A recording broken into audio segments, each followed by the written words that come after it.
Oi, Ciência Censura está começando agora. Vou começar me explicando com vocês, porque na verdade fiz uma cirurgia oftalmológica no olho direito, que não foi exatamente um sucesso, então vou precisar trabalhar essa semana, eu suponho, tomara que seja só essa semana, com esse óculos para me proteger da luz e tentar sarar o mais rápido possível, ok? Mas eu acho que isso não vai afetar nada o programa, até porque estamos com uma mesa ótima. Vou começar falando hoje é dia do motorista, dia de São Cristóvão, dia do taxista, mas é dia do escritor. Nós temos a honra de receber a queridíssima Nélida Pinhon. Nélida, que representa bem o seu ofício, escreve de forma magistral, e a nossa convidada hoje para a gente festejar com ela essa data. Na questão do motorista, eu acho que a gente também tem que falar e muito, sobretudo depois do episódio do Porsche em São Paulo, porque chamou mais atenção de todos nós, da imprudência no trânsito. Ontem o Fantástico também mostrou várias imprudências, e a gente não precisa nem da TV mostrar, porque a gente vê o tempo todo. Esse é o assunto, segurança no trânsito, é o assunto do especialista Mauri Panitz. Vamos falar também dos carros, somos todos apaixonados por carros, a gente ouve o tempo todo dizer que o brasileiro é apaixonado por carro. O Rogério de Simone escreveu vários livros sobre carros antigos, carros que fizeram delírios e alegrias de várias gerações. O mais recente é sobre o Aero Willis, mas há outros, não é? Quais são os outros mesmo? Opala. É do Dodge, DKV. Dodge, DKV, olha isso. Uma viagem no tempo, né? E outro que sempre foi louco por carros, o empresário Marcos Melim. Aos 3 anos de idade, ele já apostava corrida de jipinho, tipo jipinho com primo. Foi piloto de kart, de Fórmula V, de rally. E hoje ele faz modificações em carros, para que eles fiquem com a aparência que os seus donos sonham. E temos uma hora do recreio, que também ninguém é de ferro, né? A gente começa com o escritor, termina com música esse programa. A gente vai falar com o Otávio Garcia, que é baterista do grupo Villa Lobos em Jazz. O grupo apresenta clássicos do maestro com arranjos jazzísticos, como diz o próprio nome, né? E aproveita as viagens pelo Brasil e pelo exterior para ensinar às crianças quem foi Villa Lobos. Então começamos com Nélida, não é? Para a realização desse programa a gente conta com vocês pelo Twitter, pelo Facebook, pelo e-mail, pelo tambor. O sinal de tambor também é assim. É verdade, é verdade. Nélida, o seu ofício é um ofício maravilhoso, mas faz a vida da gente muito melhor. Porque é uma delícia ler. E a vida do escritor também. E delirar, né? E criar. Porque a gente fica meio coautor, né, do escritor. Mas esse é o propósito da literatura, né? A literatura não pertence ao escritor, pertence à comunidade humana. Mesmo porque ele utiliza o bem mais inestimável e mais socializado, que é a língua. Você já pensou quem seríamos nós mudos? Já pensaram? E se as palavras não tivessem 1000 significados? Né? Ou seja, era um empobrecimento extraordinário. Então, o escritor, era uma indigência, uma pobreza. Por isso que eu temo muito o pouco uso verbal hoje do brasileiro. Né? Mas isso não vem ao caso, depois falaremos. Não, mas eu acho que devemos de falar, modo que sim, quanto mais línguas você tem, você colhe, a sua colheita diária, né? Suas espigas de milho são as palavras, né? Quanto mais você dispõe delas, mais bonito você é, mais sedutor, né? Mais você gosta de você, do seu tempo, da sua cultura e do seu país. Porque você, com as palavras, você define o mundo, muito mais, né? Então, eu acho que ser escritor é um ofício muito difícil, mas extremamente prazeroso. Eu, desde pequenininha, é uma coisa que eu falo muito, né? E as pessoas me perguntam, eu já quis ser escritora. E nunca me arrependi nesses anos todos. Eu jamais fui infiel à literatura. Nunca traí a literatura. Olha que lindo. Em nenhum momento. Eu tenho pensado um pouco nisso, a propósito de que no outro dia um funcionário da academia fez uma antologia de momentos meus, porque esse é um DVD que vai ser enviado para a inauguração da Biblioteca Nélida Pinhon na Bahia, promovido pelo Instituto Cervantes. Né? Então, eu olhei, sabe? E eu fiquei impressionada com o detalhe. Eu nunca tinha pensado em mim mesma fora de mim. Então, eu apareço tomando posse na academia, bonitinha, muito mais jovem, né? sem uma pinturinha normal, não fiz, não fui ao cabeleireiro, eu devo ter lavado o cabelo, secado correndo e fui para a academia para tomar posse na academia. E ali eu faço uma apologia à língua, uma apologia ao ato de criar, de escrever, né? O que se espera de um escritor, não só a sua dimensão estética, né? Não é só a beleza, mas é um estatuto moral, né? Porque mesmo, não é que o texto vai ser moral, não. O texto pode ser perverso, pode ser o que seja, mas a inclinação do escritor, como se ele fosse comandado por valores inerentes ao seu ofício, há uma tendência a você adotar posturas éticas no texto. É muito interessante que eu percebo isso no texto. Né? Pode ser um sade que fazem você pensar no horror, mas um horror contra o qual você se insurge. Se você se insurge contra o horror, é que ele propiciou você a pensar no horror como uma coisa abjeta. Então, é essa a natureza do texto, né? Questiona, embeleza, faz rir, faz chorar, né? Estabelece uma ligação, como você falou, da coautoria secreta, porque quem está me lendo ou lendo o Machado de Assis ou quem seja, não vai dizer exatamente os efeitos daquela leitura no seu coração. Não vai, porque é secreto também, secreto. Como o amor. Você se declara apaixonado de verdade, você não diz o que há de mais nebuloso, mais secreto do amor ou da sua própria vida. Nós não temos vocação para desvendar o nosso segredo. Hoje vivemos uma sociedade banal, vulgar, né? Em que você conta tudo, mas de verdade você não conta nada.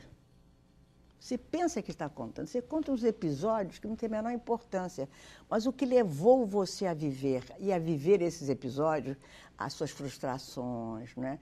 As suas negações, os seus medos, você não vai contar, você não sabe como contar, mesmo porque aí o escritor pode contar.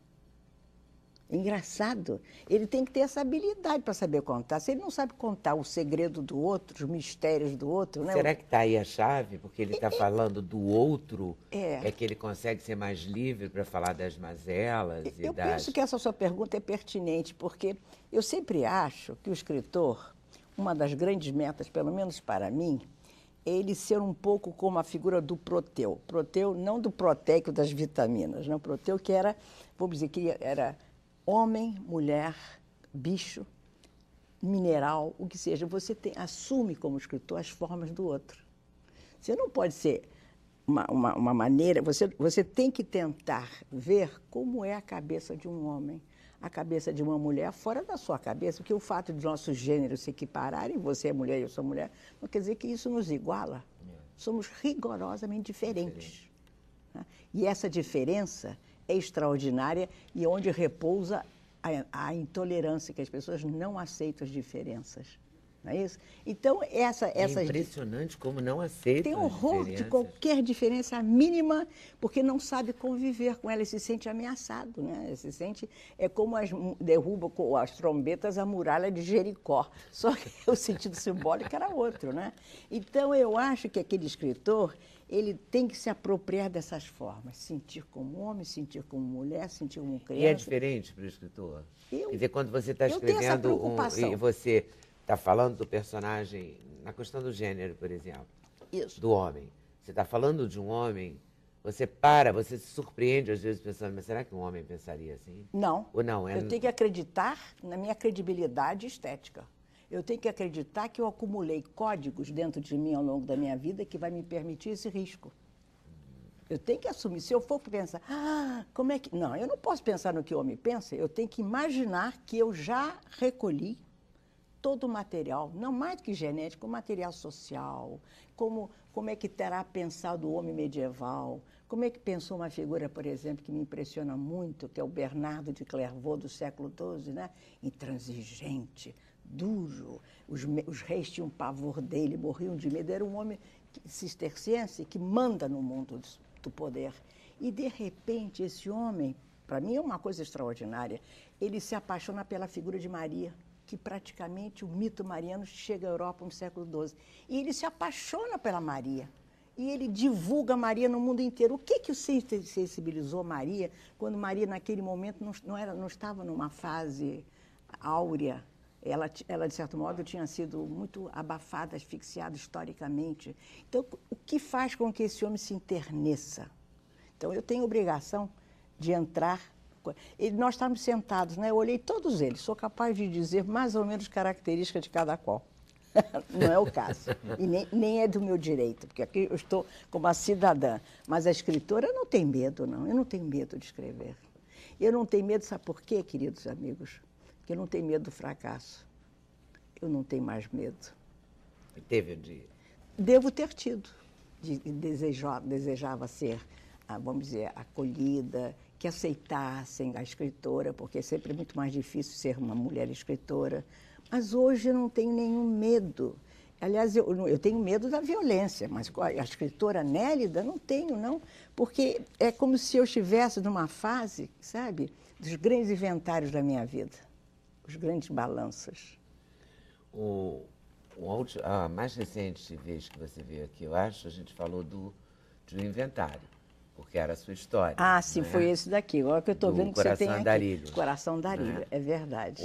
Nesse momento, a gente fala do Presumível Coração da América.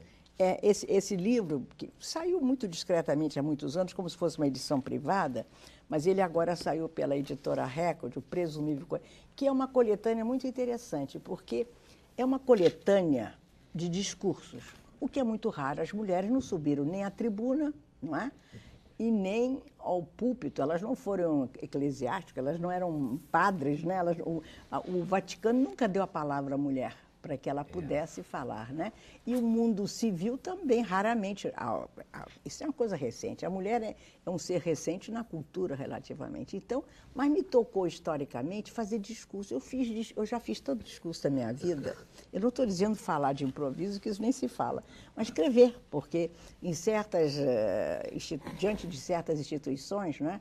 Quando você recebe certos prêmios internacionais, você tem que ler um texto, né? O discurso, vamos dizer, estratifica o seu pensamento, né? E reverencia aquele tempo histórico, né? Então, o primeiro discurso que eu fiz, eu tive pavor, morri de medo, que eu nunca tinha feito. Quando eu tomei posse na Academia Brasileira de Letras, eu tinha da cadeira 30, eu tinha que fazer um discurso. Depois de ter vencido aquela etapa, eu fui fazendo um discurso. Hoje eu não quero dizer que eu faço à vontade, mas já não tenho os medos que eu tinha antes. Dói menos. Dói muito. Então, mas para completar, então é uma antologia de discursos, mas esses discursos, eu já percebi que o discurso tem uma técnica, ele é narrativo. Ele não é só as frases fortes do início que devem agarrar quem ouve você. Ele conta, você estabelece uma sequência. O que você quer dizer em 50 minutos. Quantos minutos para cada tema? Até que você fazer isso? Eu faço isso. Então, eu, por exemplo, nunca agradeço no início. Nunca. Eu gosto de começar já com uma frase contundente, forte, curta, que não seja binária, curta, e já defino a que eu vim. Vamos ao que interessa. Ao que interessa. E só no final eu me comovo agradecendo, porque eu sempre sou muito grata, tenho muito a quem agradecer, né? Então, eu agradeço no final. Mas eu vou, de repente, vou falando muito do mundo das Américas, né? Do mundo hispano-americano. Eu vou falando em que circunstâncias, por exemplo, da cultura e da ciência, quando eu fui falar na Academia de Medicina como presidente da Academia, não é? Quando eu fiz meus doutores honoris causa, falei na França. Eu escolho temas fortes. Você escreve todo dia? Eu escrevo todo dia. Mas eu já fui muito mais disciplinada. Não quer dizer que eu não seja, porque meus livros saem. Só que agora eu avanço noite adentro. Mas é que eu sinto, e por isso que eu estou fazendo grandes mudanças no meu cotidiano, né? Porque você termina sendo asfixiada pelas obrigações, né? E pelos pedidos, pelos compromissos profissionais, né? Mas eu sempre escrevo. Mas é engraçado. Você escreve de manhã, escreve de tarde? De manhã, de preferência. Mas quando eu estou a ponto de terminar o livro, eu não sei, eu me pergunto se eu tenho medo de morrer de repente, de deixar o livro inconcluso, como a Sinfonia do Schubert, deixar inconclusa, né, inacabada. Então, eu fico doida para escrever. Eu sou capaz de escrever, quando eu tenho tempo, 7, 8, 10 horas. Sem cansaço. Depois você mesmo relê ou não? Não, eu Você faço... relê na medida que escreve? Não, eu faço. Primeiro, vamos imaginar uma página em branco, uma tela. Tá. Eu escrevo, eu sei o que eu vou dizer. Escrevo. Eu não me corrijo enquanto eu escrevo. Para mim não dá certo isso. Eu tenho que confiar, não é, na minha organização mental e na experiência que eu acumulei ao longo dos anos. Então, eu vou escrevendo. Quando eu termino, aí é uma etapa que eu mais gosto, é da correção. Eu passo ela ali e vou fazendo em cima, limpando tudo. Eu adoro essa etapa. É a sensação que eu tenho é que o primeiro dia de aula. Eu estou aprendendo, como se eu estivesse aprendendo, né? Aí faço uma versão, faço duas, aí eu vou imprimir. Quando eu imprimo, a verdade do texto, para mim, aparece no papel impresso, não na tela. Aí eu vejo, tá, faço uma coisa, aí volto novamente. Eu sou capaz de fazer 7, 8, 10 versões. E eu acho que precisa. Eu acho que o escritor E você deve ser tira ou cauteloso. você acrescenta? Eu tenho uma tendência, sobretudo no mundo romanesco, em acrescentar. Porque é como se faltassem partes essenciais relativas aos personagens. E eu, quando eu estou escrevendo, às vezes eu me dou conta, mas não posso parar agora. Eu tenho que ir adiante, eu me garanto, eu tenho que garantir a existência do texto. O texto existiu, meu bem, aí eu não tenho medo mais. Quer dizer, não há problema de perder nada, porque ele está ali, ele está ali. Compreendo. E aí você salva várias vezes no computador? O tempo Você não tem todo. medo de perder tudo? Não tem, sabe por quê? Não. Porque eu imprimo tudo todo dia. Eu não sou um Rubem Fonseca, João Bob, essa gente toda não imprime nada. Eu imprimo tudo, eu sou muito modesta. Eu não acredito não, meu bem. Eu sou filha de Gutenberg, querida. O que você quer? Eu tenho que, toda hora eu imprimo. Agora, Nélida, em 7, 8 horas que você falou que você trabalha, quantas páginas você escreve? Quantas não? Olha, eu poderia... Eu acho que eu não vou responder, sabe por quê? Acho que não vou fazer um charme para você. Porque eu sou capaz de escrever muito. De repente. Porque, por exemplo, eu sei de amigos meus queridos que procuram uma produção pequena, concentradíssima. Não é que a minha não seja concentrada, mas eu quero dar vazão a alguma coisa que se aproxima ao saber e à paixão. Então, enquanto eu só Então, a emoção é decisiva no processo. Emoção, a paixão e o saber.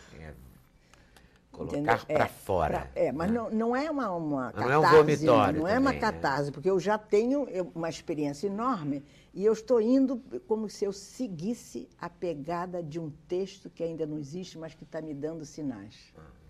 É muito interessante. Alguma coisa já me diz, não, venha por aqui, vem, tá certo, vamos embora, vem, Nélida. Isso faz sentido, por isso que Faz você não sentido. pode parar para botar uma característica a mais ali. Não posso, porque eu estou com a minha cabeça organizada para isso. E muito interessante... Está focado ali na história, né? Mas tem um detalhe muito interessante para os meus amigos ouvirem. Eu não me importo ser interrompida. Todo mundo tem um ataque, né? Todos os escritores... Eu não sei se eu me habituei por causa de ser mulher. Porque a mulher toda aquela hora frase, não faça barulho que o papai está trabalhando, isso nunca não valeu para a mulher. casa, nunca valeu. Então, vale, vale e agora, novidades na minha casa. Primeiro, eu não sou de brigar, de gritar, nada disso. Mas há um argumento fantástico, me traz meu cachorrinho.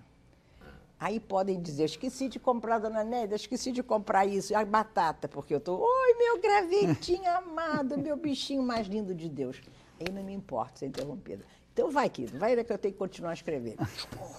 E ele fica ali do lado ou ele vai embora? Não, ele não gosta. De manhã ele detesta. Não gosta de estar comigo. Ele vai embora, ele quer a vida. Somos parecidos.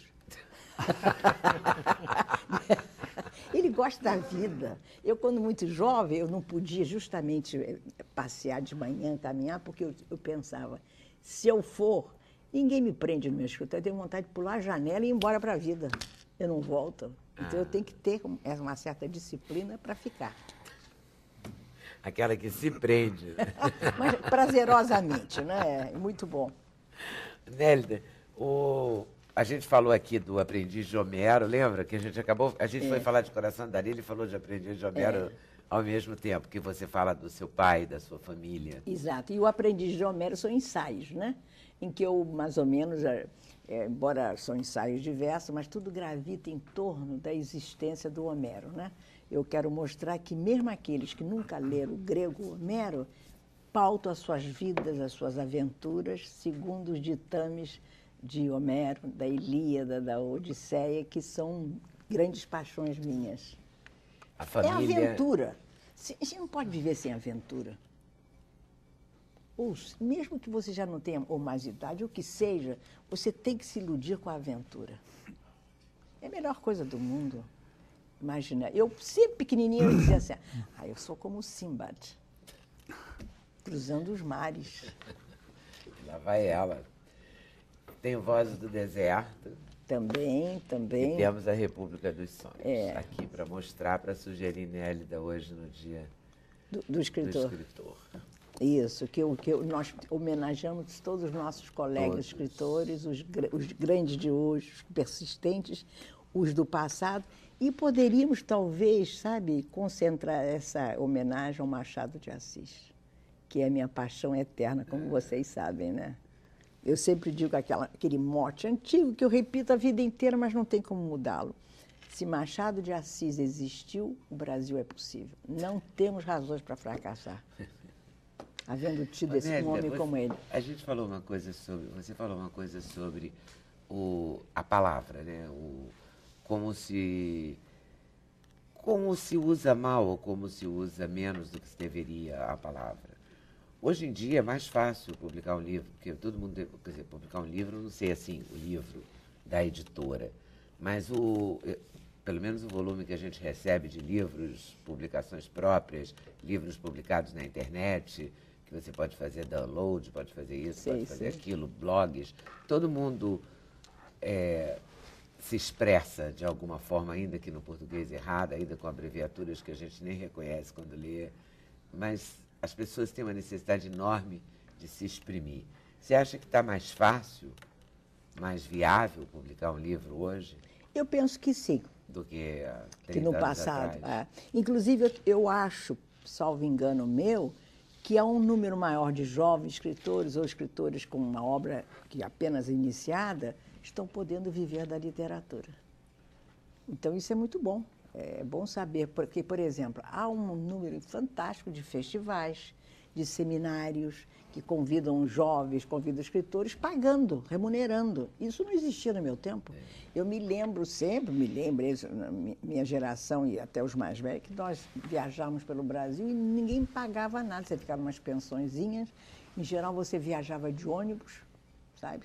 E você chegava ao lugar, você tinha que falar em 3, 4 escolas, além do principal, e você ia para casa sem um acréscimo pecuniário, sem nada, não lhe pagavam, não ocorria ninguém pagar um escritor. Hoje em dia há como que uma cesta de acontecimentos, que é organização de livros, palestras, feiras. Jovens escritores que viajam para o exterior para prepararem um livro, são contratados por uma editora daqui ou uma editora de fora. Isso não existia. Eu sou de nunca o governo brasileiro, o Estado brasileiro, organizou uma bolsa para escritor. Eu acho que o escritor pode bem dizer que ele não deve nada ao Estado brasileiro. Ele pode dizer que não recebeu menor colaboração do governo, da língua portuguesa institucionalizada. Nada. Não houve. Você tinha que escrever com os meios seus ou com ajudas familiares. E com a sua persistência, para você não desistir. E eu me pergunto, quantas pessoas de talento não seguiram adiante, não prosseguiram? Porque a vida foi muito difícil para eles, não tinham condição de trabalhar e escrever, porque a literatura pede tempo integral. Como é que você pensa? Claro que houve no passado autores fantásticos que roubavam o tempo deles da madrugada. Eu imagino que o Ramos, quem mais? Vários, ninguém, as pessoas tinham emprego. Funcionário público. Quando há crítica, por exemplo, em relação a alguns escritores que trabalharam para o Estado, até para o Estado Novo, eu acho isso de uma ingratidão histórica imensa e um desconhecimento da realidade brasileira, ou seja, não contextualizam a história. Porque hoje, está certo, você não quer trabalhar para o Estado, ótimo, que eu não quis. Mas, naquele tempo, era a única saída, você tinha que ser funcionário público para ser um escritor. Drummond precisou ser um funcionário público. Vários outros. Vários outros. Não havia como sobreviver e fazer essa obra. Ou seja, eles deixaram um patrimônio para o Brasil que esse patrimônio impede qualquer crítica histórica dessa natureza. Há que ser respeitado. Demais, profundamente. Tá certo. Volto aí já já. Obrigada por ter vindo. Eu que agradeço. Intervalo, voltamos já já. Sem Censura, um programa da TV Brasil.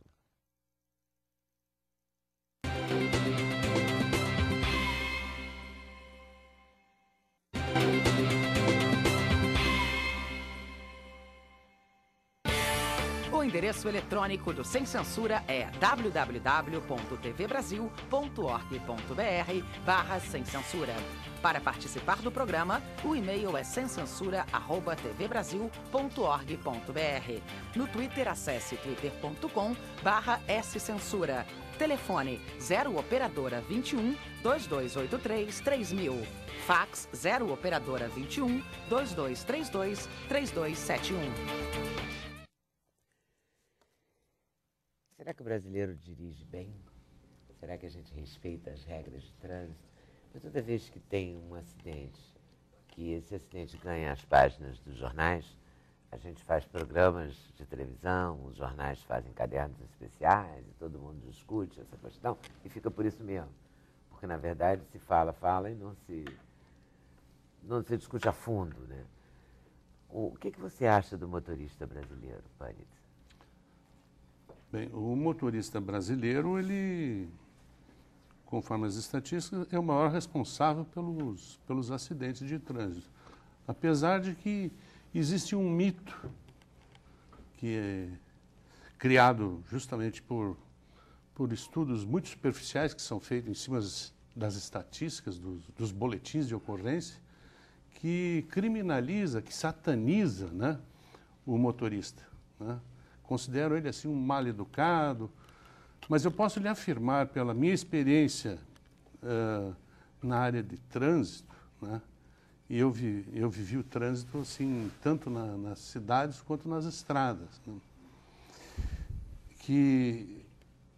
e as estatísticas demonstram, se você for fazer uma pesquisa, por exemplo, de velocidade numa rodovia, você vai ver que os motoristas infratores, eles não são muito mais do que 15%. E muitas vezes, aqueles que a gente considera assim como motoristas neuróticos e loucos, né, é no máximo 5%. Né? Mas é que o estrago que eles fazem é grande demais. Exatamente. É que o número de acidentes no Brasil, ele é muito grande. Né? E, inclusive, nós temos subregistros. Na realidade, dizem, né, porque nem o próprio Denatran, nem os Detrans sabem exatamente, né, em razão das imperfeições dos registros, né, quantos são os acidentes. Né? Eu trabalho muitas vezes aí para prefeituras no interior. Tem prefeituras no interior em que não existe estatística de acidente. Né? Então, falta muita coisa nas nossas estatísticas. Eu fiz um estudo que foi, inclusive, muito discutido, né, em que eu dizia que as fatalidades que ocorrem no trânsito brasileiro, na realidade, aquelas que se conhecem, é somente 30%, 33% do total. E quando eu fiz esse estudo, o Denatran publicava 27 mil mortos no trânsito brasileiro. Né? Eu disse, não, mas se nós considerarmos aqueles motoristas que morrem a caminho do hospital, aqueles que morrem uma semana, duas, ou às vezes... Em decorrência Em decorrência do acidente de trânsito, esse número se multiplica por 3. Então, nós teríamos em torno de... Hoje, com certeza, nós temos mais de 80 mil mortos no trânsito brasileiro. Anual? Tá? Anual. É muita gente. E existem várias razões para que ocorra o acidente, né? Se você pegar os estudos feitos pelos órgãos de governo, órgãos rodoviários, Detrans, eles vão lhe apresentar o famoso gráfico de pizza, né? Em que 90% a responsabilidade do acidente é o motorista, 8%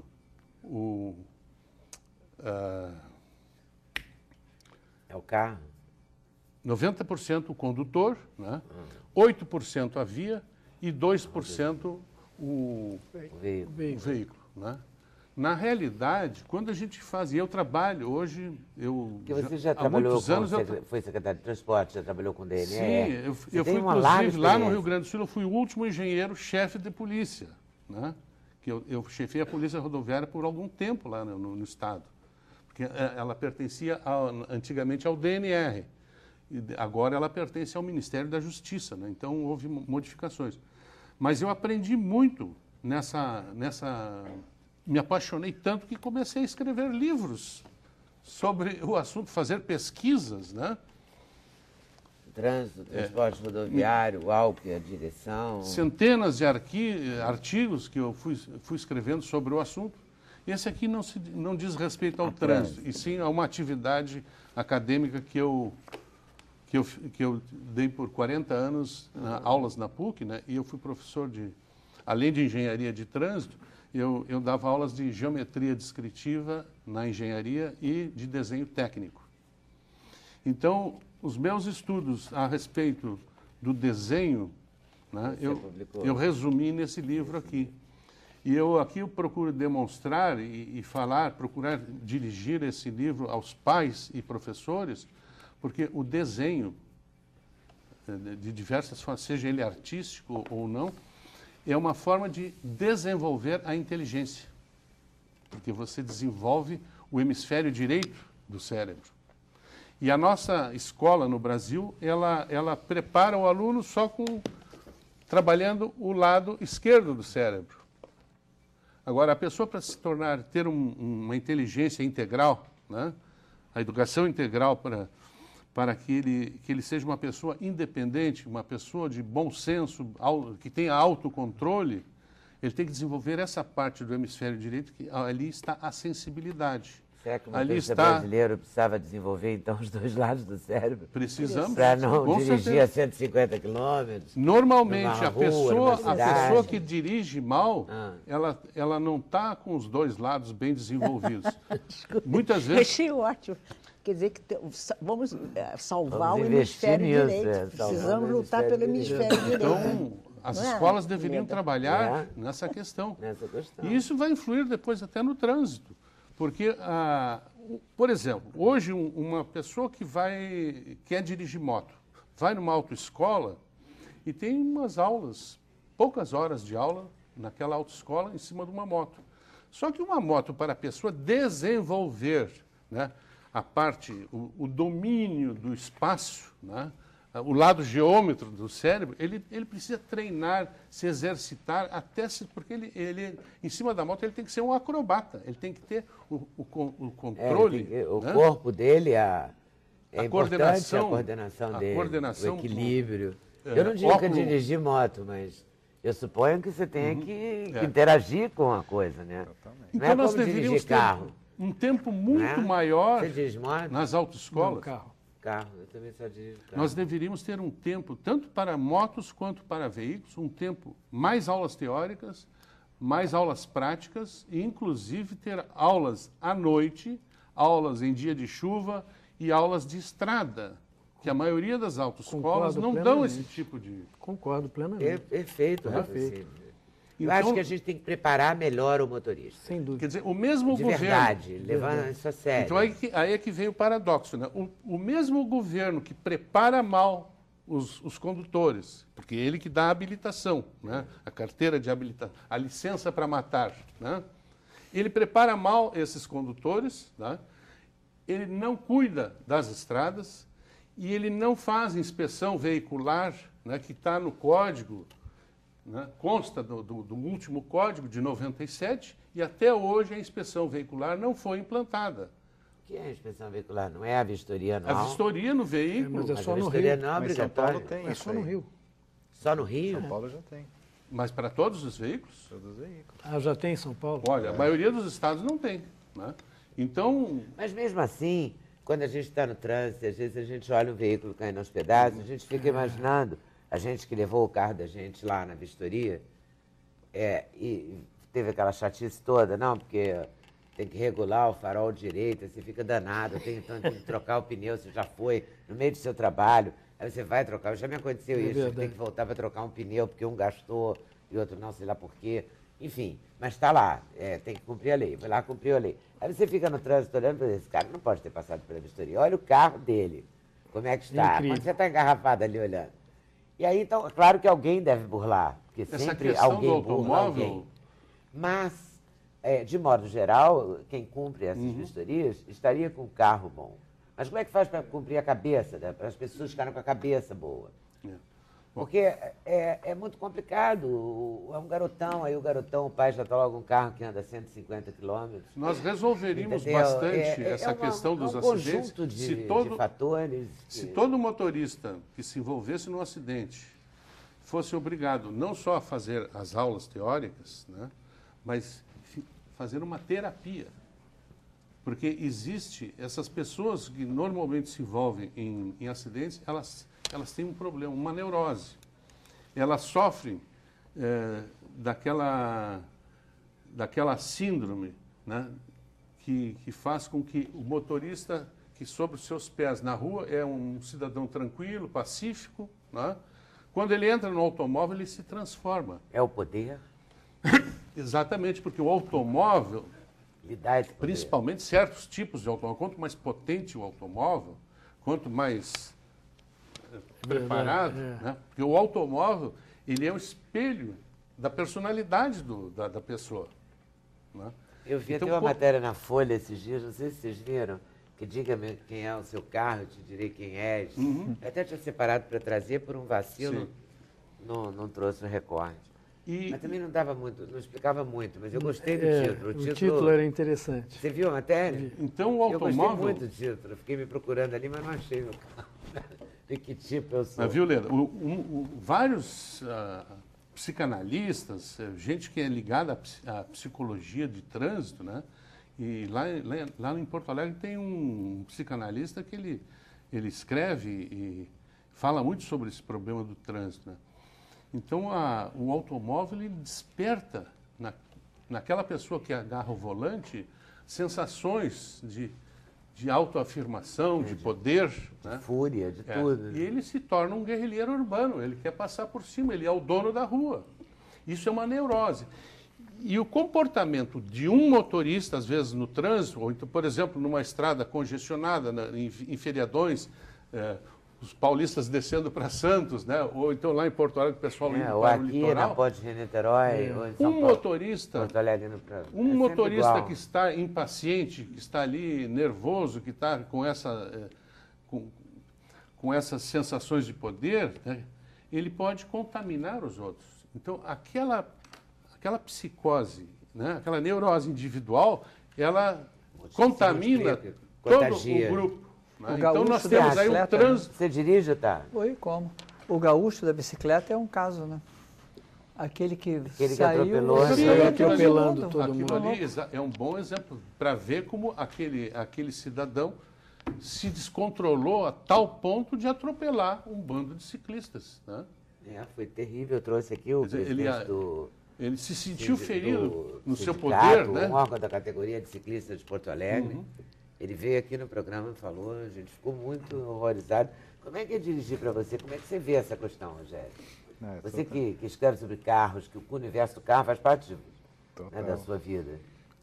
Sim, eu concordo plenamente com o que ele tinha falado e está melhorando, porque, por exemplo, se você for analisar como é que era o trânsito há 20, 30 anos atrás, era proporcionalmente menos acidente porque tinha menos carros e menos motoristas, mas eles eram muito mais indisciplinados, né?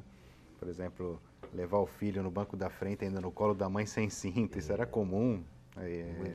E não existia uma legislação, não existia limite de velocidade. Quer dizer, tem a impressão que antigamente era bem pior. Quer dizer, hoje está melhorando, mas está longe do ideal, né?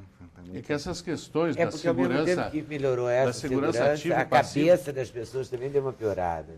Né? Bom, isso é verdade. é O mundo está bem mais... O mundo é mais As pessoas violento, estão mais as pessoas são estressadas, mais neuróticas. Né? Hein? As pessoas estão mais mais estressadas, mais neuróticas. mais Né? estressadas. Mas também você não acha que é uma questão de impunidade e Claro. impunidade e também falta de consciência cidadã?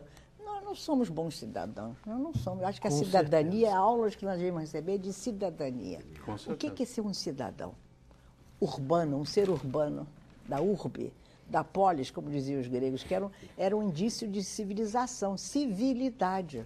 Então, não temos civilidade. Precisamos dessa aula verdade. urgente. Né? Aulas urgentes e punição. E não podemos continuar acreditando que somos impunes.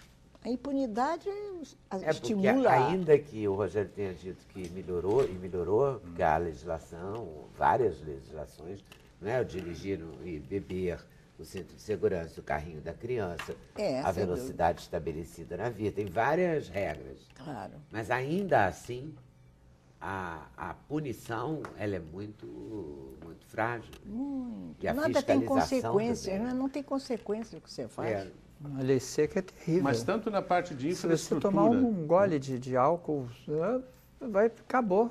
Não tem chance. A lei seca está terrível. sim, Pra todo mas mundo. Sim, mas ele não pune. Né? Ela prende a carteira e acabou. mas daqui a 5 dias você recupera. Você recupera. Não há Custa uma punição. R$957 reais.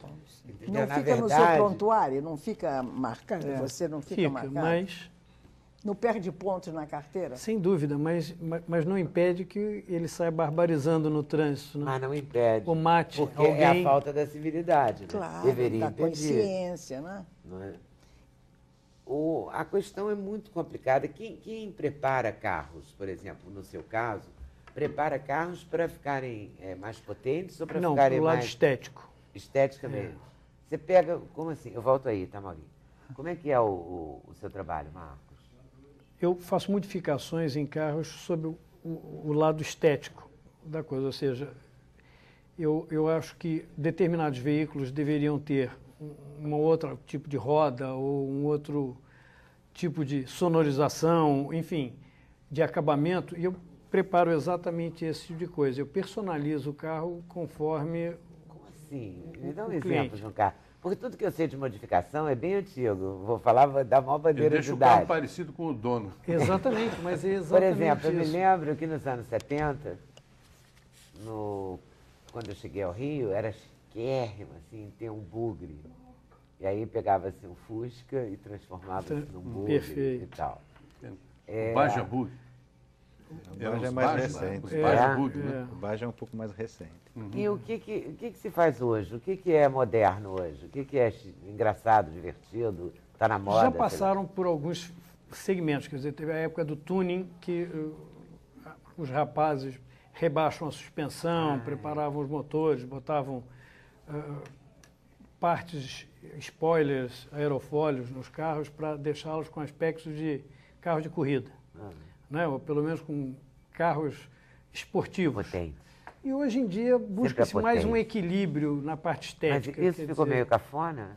Esse negócio de rebaixar ficou o carro? bastante, ficou né? bem Quer dizer, cafona. ficou meio... Brega. brega, né? Ninguém mais quer ter um carro assim. Exatamente. Você hoje Então- você busca mais o conforto e a parte estética dele, ou seja, sempre olhando para o lado do conforto, do bem-estar do carro, né? Quer dizer, Então, você o vai- que você faz hoje, assim, nesses tempos modernos? O que Eu seria um busco- pedido, assim, bem atual? A substituição das rodas, a forração interna, Forração de sonorização, exatamente isso. Forração de couro é sonho de consumo, assim. É verdade, isso faz, mais? faz Som? muito... Hoje já tem várias fábricas que já fornecem isso como item de série, né? De séria. Nos Mas carros se você mais... não tem, você pode mandar Pode colocar. mandar fazer, exatamente. E você tem gamas para isso acontecer, desde couro sintético a couro verdadeiro, então... Daqui a pouco vai ser chiquérrimo colocar couro de verdade. É, natural, exatamente. ecologicamente. Ecologicamente correto. Porque tudo muda, né? É verdade. E aqueles faróis, lembra do farol? Como é que chamava? Farol de milha? É. É verdade. Agora hoje, também a grande já maioria caiu, já dos ficou carros... Não, cafona. hoje não tem mais porque Já vem, né? os faróis dos carros já têm uma qualidade muito melhor, o nível de iluminação é muito bom. Eles têm hoje faróis auxiliares mais para as estradas para a parte da noite, com neblina, enfim.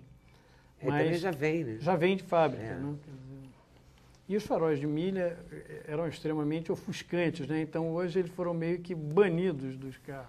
É. Também, ainda bem, né? Porque tem Ainda umas bem, coisas é que... verdade. Cegavam, né? Cegavam Cegavam, o outro é, lado, é. né?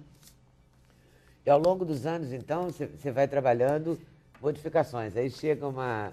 Já imaginou se chegasse uma senhorinha, assim, bem senhorinha, falasse, aí queria um calhambeque, com Eu um já tive motor... algumas solicitações, uma senhora queria que eu colocasse um quadro dela no capô do carro, ou seja, fizesse isso através de um filme de adesivo, adesivasse um quadro. Ela queria pintar um quadro dela no capô do carro.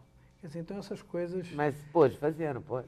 Hoje em dia é plenamente É, porque possível. você né? pode adesivar a geladeira. Eu tenho um amigo que adesivou a geladeira. Fez o quê? Adesivou, botou fotos dos amigos, mandou fazer um... Na eu própria esqueci o nome. geladeira?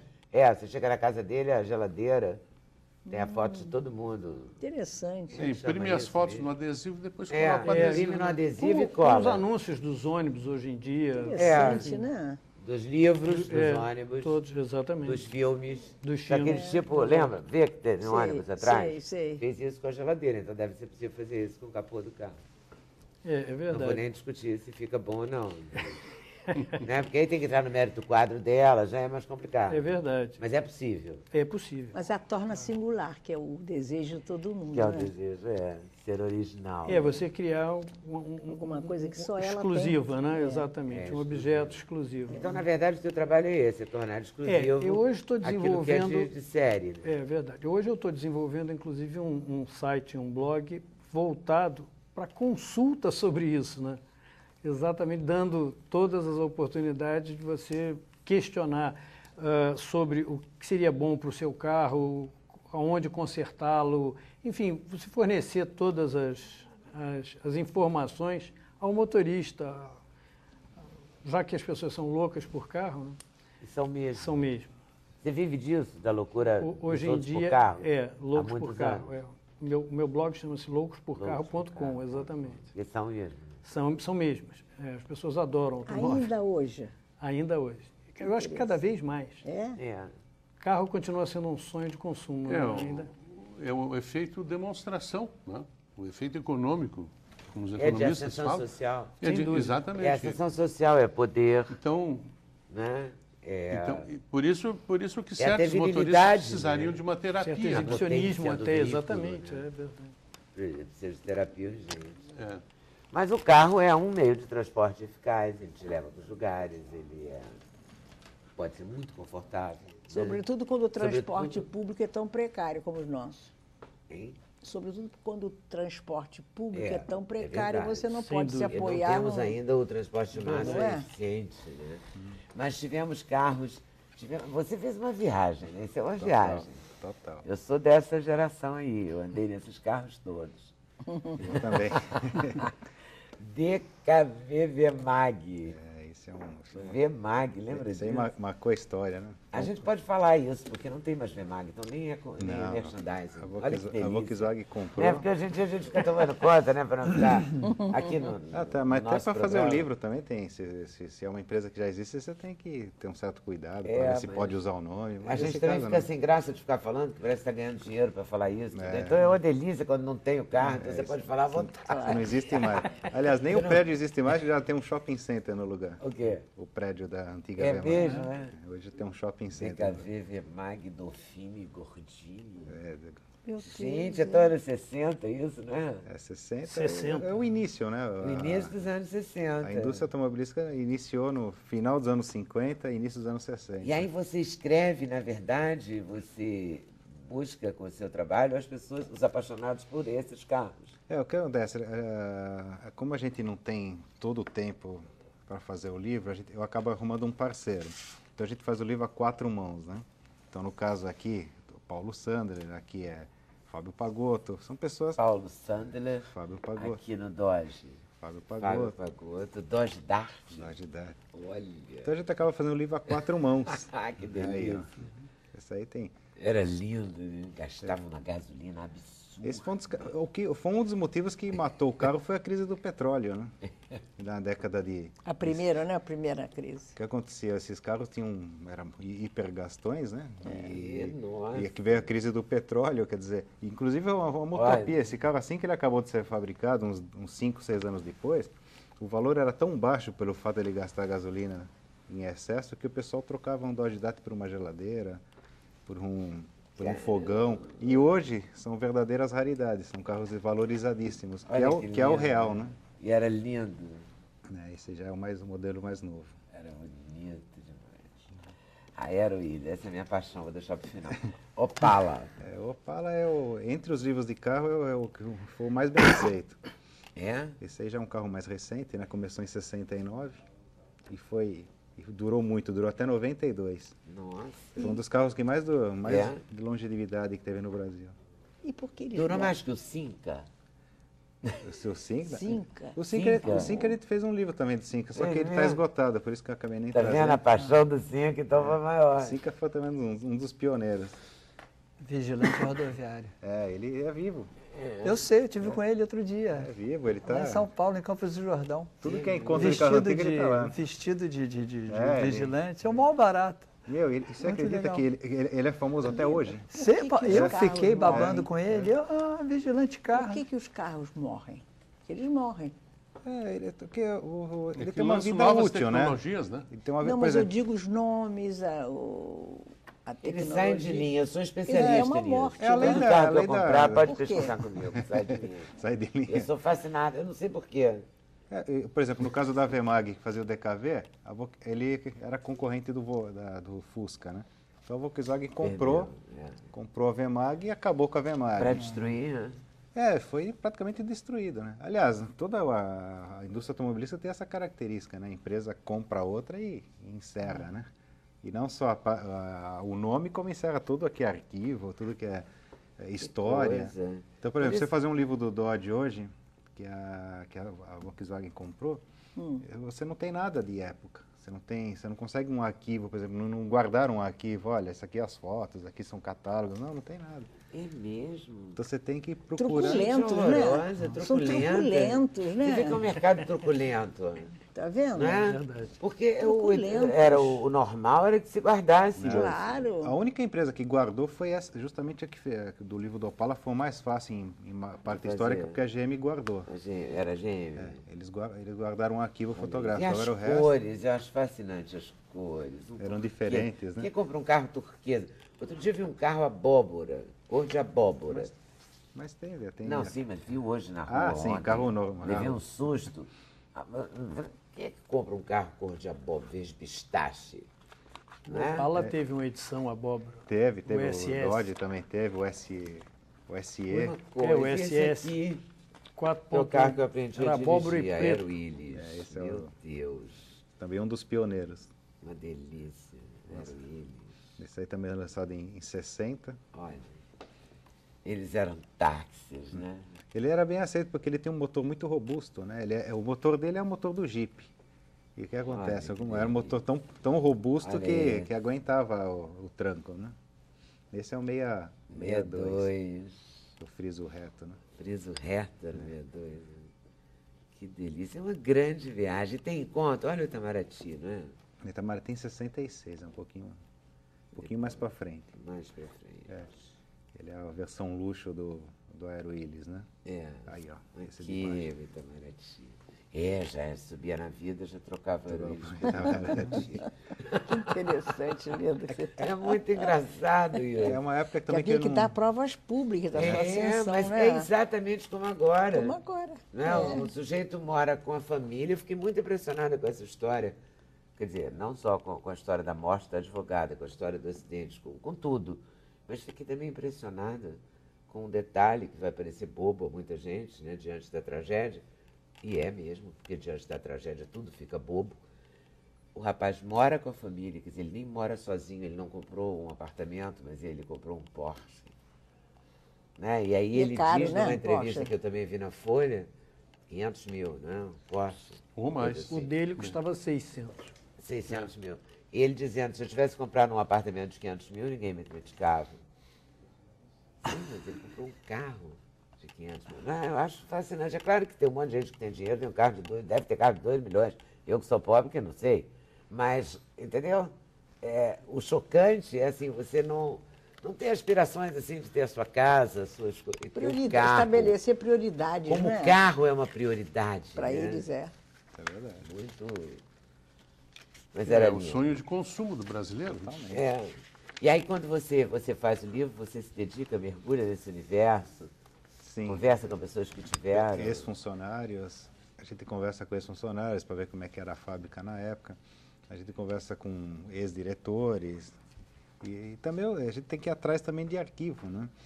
Os fanáticos que guardaram. Também tem, porque como tem fotos recentes de carros atuais, né, carros de hoje, não antigos, mas restaurados ou conservados, então a gente tem que ir atrás de colecionadores também. É, Quem tem o carro, né, para a gente poder colocar no livro. muito bom. E tem outros Willys também dessa época, né? Jeep. Isso tudo saiu de linha? Tudo acabou? Tudo. Não tem isso. aí, Olha, só Rural. colecionador, né? Tem um hotel em Brasília, que agora eu vou esquecer o nome. Isso aqui é um Jeep.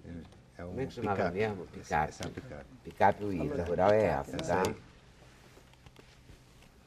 A Rural tem um hotel em Brasília que tem a Rural da época de construção de Brasília. É do Paulo Otávio, o hotel, Nossa, eu esqueci o interessante. nome agora, mas que tem. Tá Interessante. lá, a Rural Tá lá. linda. É, eu vi outro dia. Felizmente está tendo, o pessoal hoje em dia o pessoal está conservando, quer dizer, para a gente Porque que isso faz também livro... é memória, não é? Isso também é história de um país, Tem né? o clube do Jeep militar também, Ah, né? tem. Que até o Baroni do Paralamas, eles têm um clube do Jeep, eles Ah, é fazem, verdade. viajam, foram à Itália, fazer o Monte Castelo, vou contar a história, É é muito verdade. interessante. No caso da VMAG, tinha um Jeep também. Tem o Candango. Candango, era concorrente do Jeep Willys. Candango, Mas não era VMAG. concorrente, né? Ah, era, Não é era, um porque a carrinho mais VMAG não era fraquinho. concorrente. eu vendia acho. menos, mas era um concorrente, né? E tem foto dele aqui também. Tem. Você apostava corrida, eu me lembro agora, com Gordines e O Dauphines, pessoal não é isso? tinha equipe oficial VMAG, tinha equipe oficial Cinca, tinha equipe oficial da Willys. Gente, a gente está falando de quê? De 40 anos? De 60, 50. né? Da Cruz. década- 40 anos atrás? é isso? da década de 60. né? 60, então 40 e poucos 50 né? anos. 50 anos atrás. 50 anos. Mas é pouco para a gente não ter nada, ter tudo sido destruído, não é? Mas é um espelho do A gente não está Brasil, falando né? dos gregos, a gente está falando mas de foi. 50 É um anos. espelho Foi. nosso. Hein? Reflete quem nós, Não é? o nosso comportamento em relação à memória. E Infelizmente, cuidamos, a gente tem que... É muito difícil você Por encontrar isso que eu coisas de achei época. O pessoal interessantíssimo destrói mesmo. quando eu vi Somos você nós na- as no traças. Nós somos as traças. E é com essa frase que eu encerro esse bloco, que é perfeito. Intervalo, voltamos já já, falando com o nosso Otávio Garcia, com Vila Lobos, in Jazz. Sem censura no programa da TV Brasil.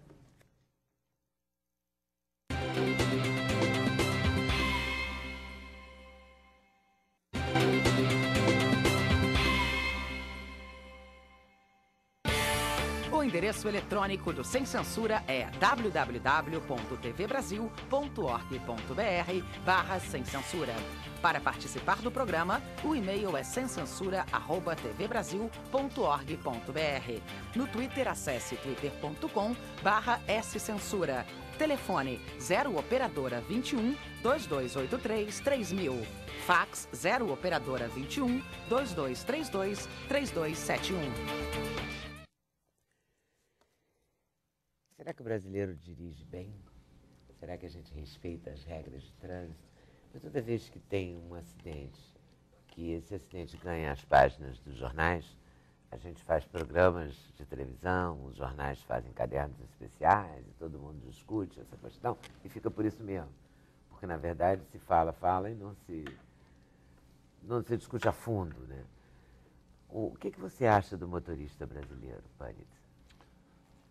Bem, o motorista brasileiro, ele, conforme as estatísticas, é o maior responsável pelos acidentes de trânsito.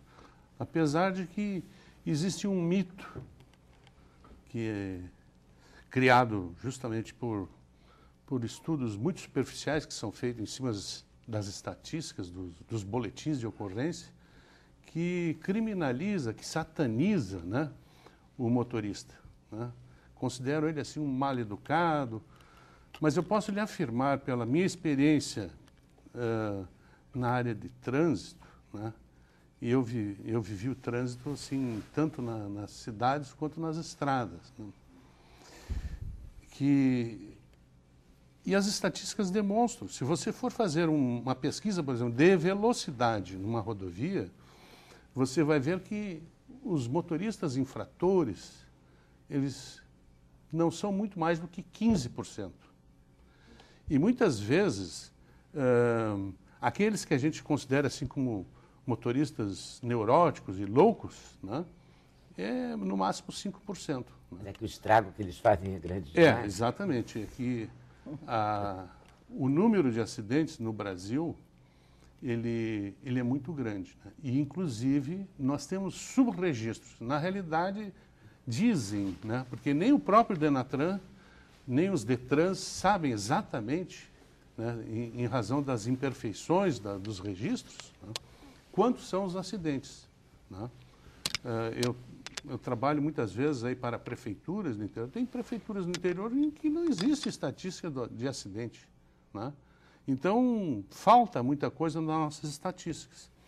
Eu fiz um estudo que foi, inclusive, muito discutido, né, em que eu dizia que as fatalidades que ocorrem no trânsito brasileiro, na realidade, aquelas que se conhecem, é somente 30%, 33% do total. E quando eu fiz esse estudo, o Denatran publicava 27 mil mortos no trânsito brasileiro, né? Eu disse, não, mas se nós considerarmos aqueles motoristas que morrem a caminho do hospital, aqueles que morrem uma semana, duas, ou às vezes... Em decorrência Em decorrência do acidente de trânsito, esse número se multiplica por 3. Então, nós teríamos em torno de... Hoje, com certeza, nós temos mais de 80 mil mortos no trânsito brasileiro. Anual? Anual. Anual. É muita gente. E existem várias razões para que ocorra o acidente, né? Se você pegar os estudos feitos pelos órgãos de governo, órgãos rodoviários, Detrans, eles vão lhe apresentar o famoso gráfico de pizza, né, em que 90% a responsabilidade do acidente é o motorista, 8%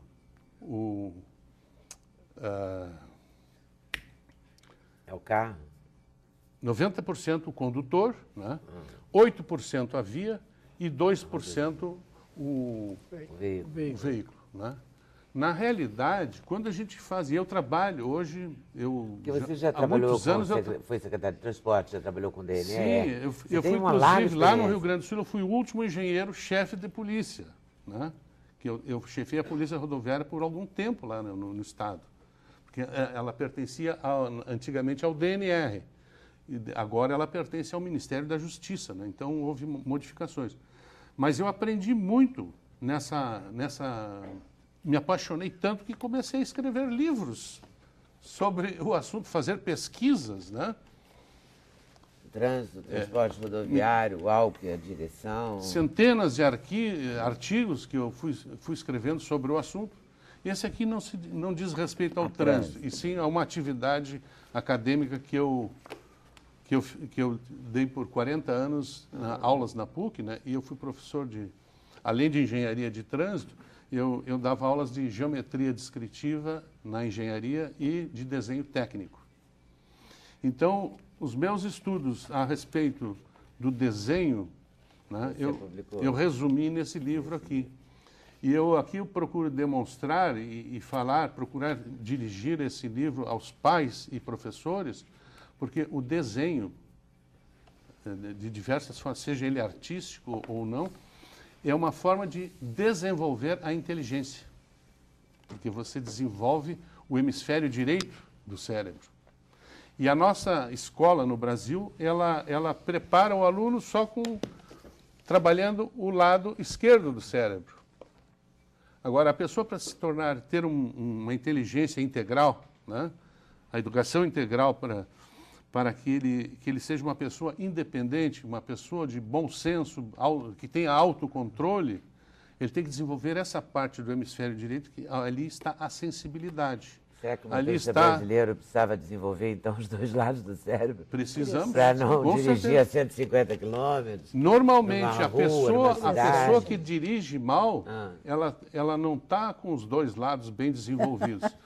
Muitas vezes. Achei ótimo. Quer dizer que vamos salvar Vamos o investir hemisfério nisso, direito. salvar Precisamos o lutar pelo hemisfério direito. Então, as Não é, escolas deveriam Leda? trabalhar nessa questão. Nessa questão. E isso vai influir depois até no trânsito. Porque, por exemplo, hoje uma pessoa que quer dirigir moto, vai numa autoescola e tem umas aulas, poucas horas de aula naquela autoescola em cima de uma moto. Só que uma moto, para a pessoa desenvolver, né, a parte, o domínio do espaço, né, o lado geômetro do cérebro, ele precisa treinar, se exercitar, porque ele, em cima da moto, ele tem que ser um acrobata, ele tem que ter o controle. O né? corpo dele, é A importante coordenação, a coordenação a dele, coordenação, o equilíbrio. é, Eu não digo que é óculo- dirigir moto, mas eu suponho que você tenha que É. interagir com a coisa, né? Totalmente. Não Então é nós como deveríamos dirigir ter carro. um tempo muito né? maior Você dirige moto? nas Não, autoescolas. carro. Carro, eu também só dirijo carro. Nós deveríamos ter um tempo, tanto para motos quanto para veículos, um tempo mais aulas teóricas, mais aulas práticas e, inclusive, ter aulas à noite, aulas em dia de chuva e aulas de estrada, que a maioria das autoescolas Concordo não dão plenamente. esse tipo de... Concordo plenamente. Perfeito, Perfeito. raciocínio. Eu Então, acho que a gente tem que preparar melhor o motorista. Sem dúvida. quer dizer, o mesmo De governo... verdade, levando isso a sério. Então aí é que vem o paradoxo, né? O mesmo governo que prepara mal os condutores, porque é ele que dá a habilitação, né? A carteira de habilitação, a licença para matar, né? Ele prepara mal esses condutores, né? Ele não cuida das estradas e ele não faz inspeção veicular, né? Que está no código, né? Consta do último código de 97 e até hoje a inspeção veicular não foi implantada. O que é a inspeção veicular? Não é a vistoria A anual? vistoria no veículo, mas é Mas só a no vistoria Rio. não é Mas São Paulo obrigatória. tem É isso só no aí. Rio. Só no Rio? São Paulo já tem, mas para todos os veículos? todos os veículos. Ah, já tem em São Paulo? Olha, a maioria dos estados não tem, né? Então, Mas mesmo assim, quando a gente está no trânsito, às vezes a gente olha um veículo caindo aos pedaços, a gente fica imaginando, a gente que levou o carro da gente lá na vistoria, e teve aquela chatice toda, não, porque tem que regular o farol direito, aí você fica danado, então tem que trocar o pneu, você já foi no meio do seu trabalho, aí você vai trocar, já me aconteceu isso, você verdade. tem que voltar para trocar um pneu, porque um gastou e outro não, sei lá por quê. Enfim, mas está lá, tem que cumprir a lei, vai lá cumprir a lei. Aí você fica no trânsito olhando para esse cara, não pode ter passado pela vistoria, olha o carro dele, como é que está, Incrível. quando você está engarrafado ali olhando.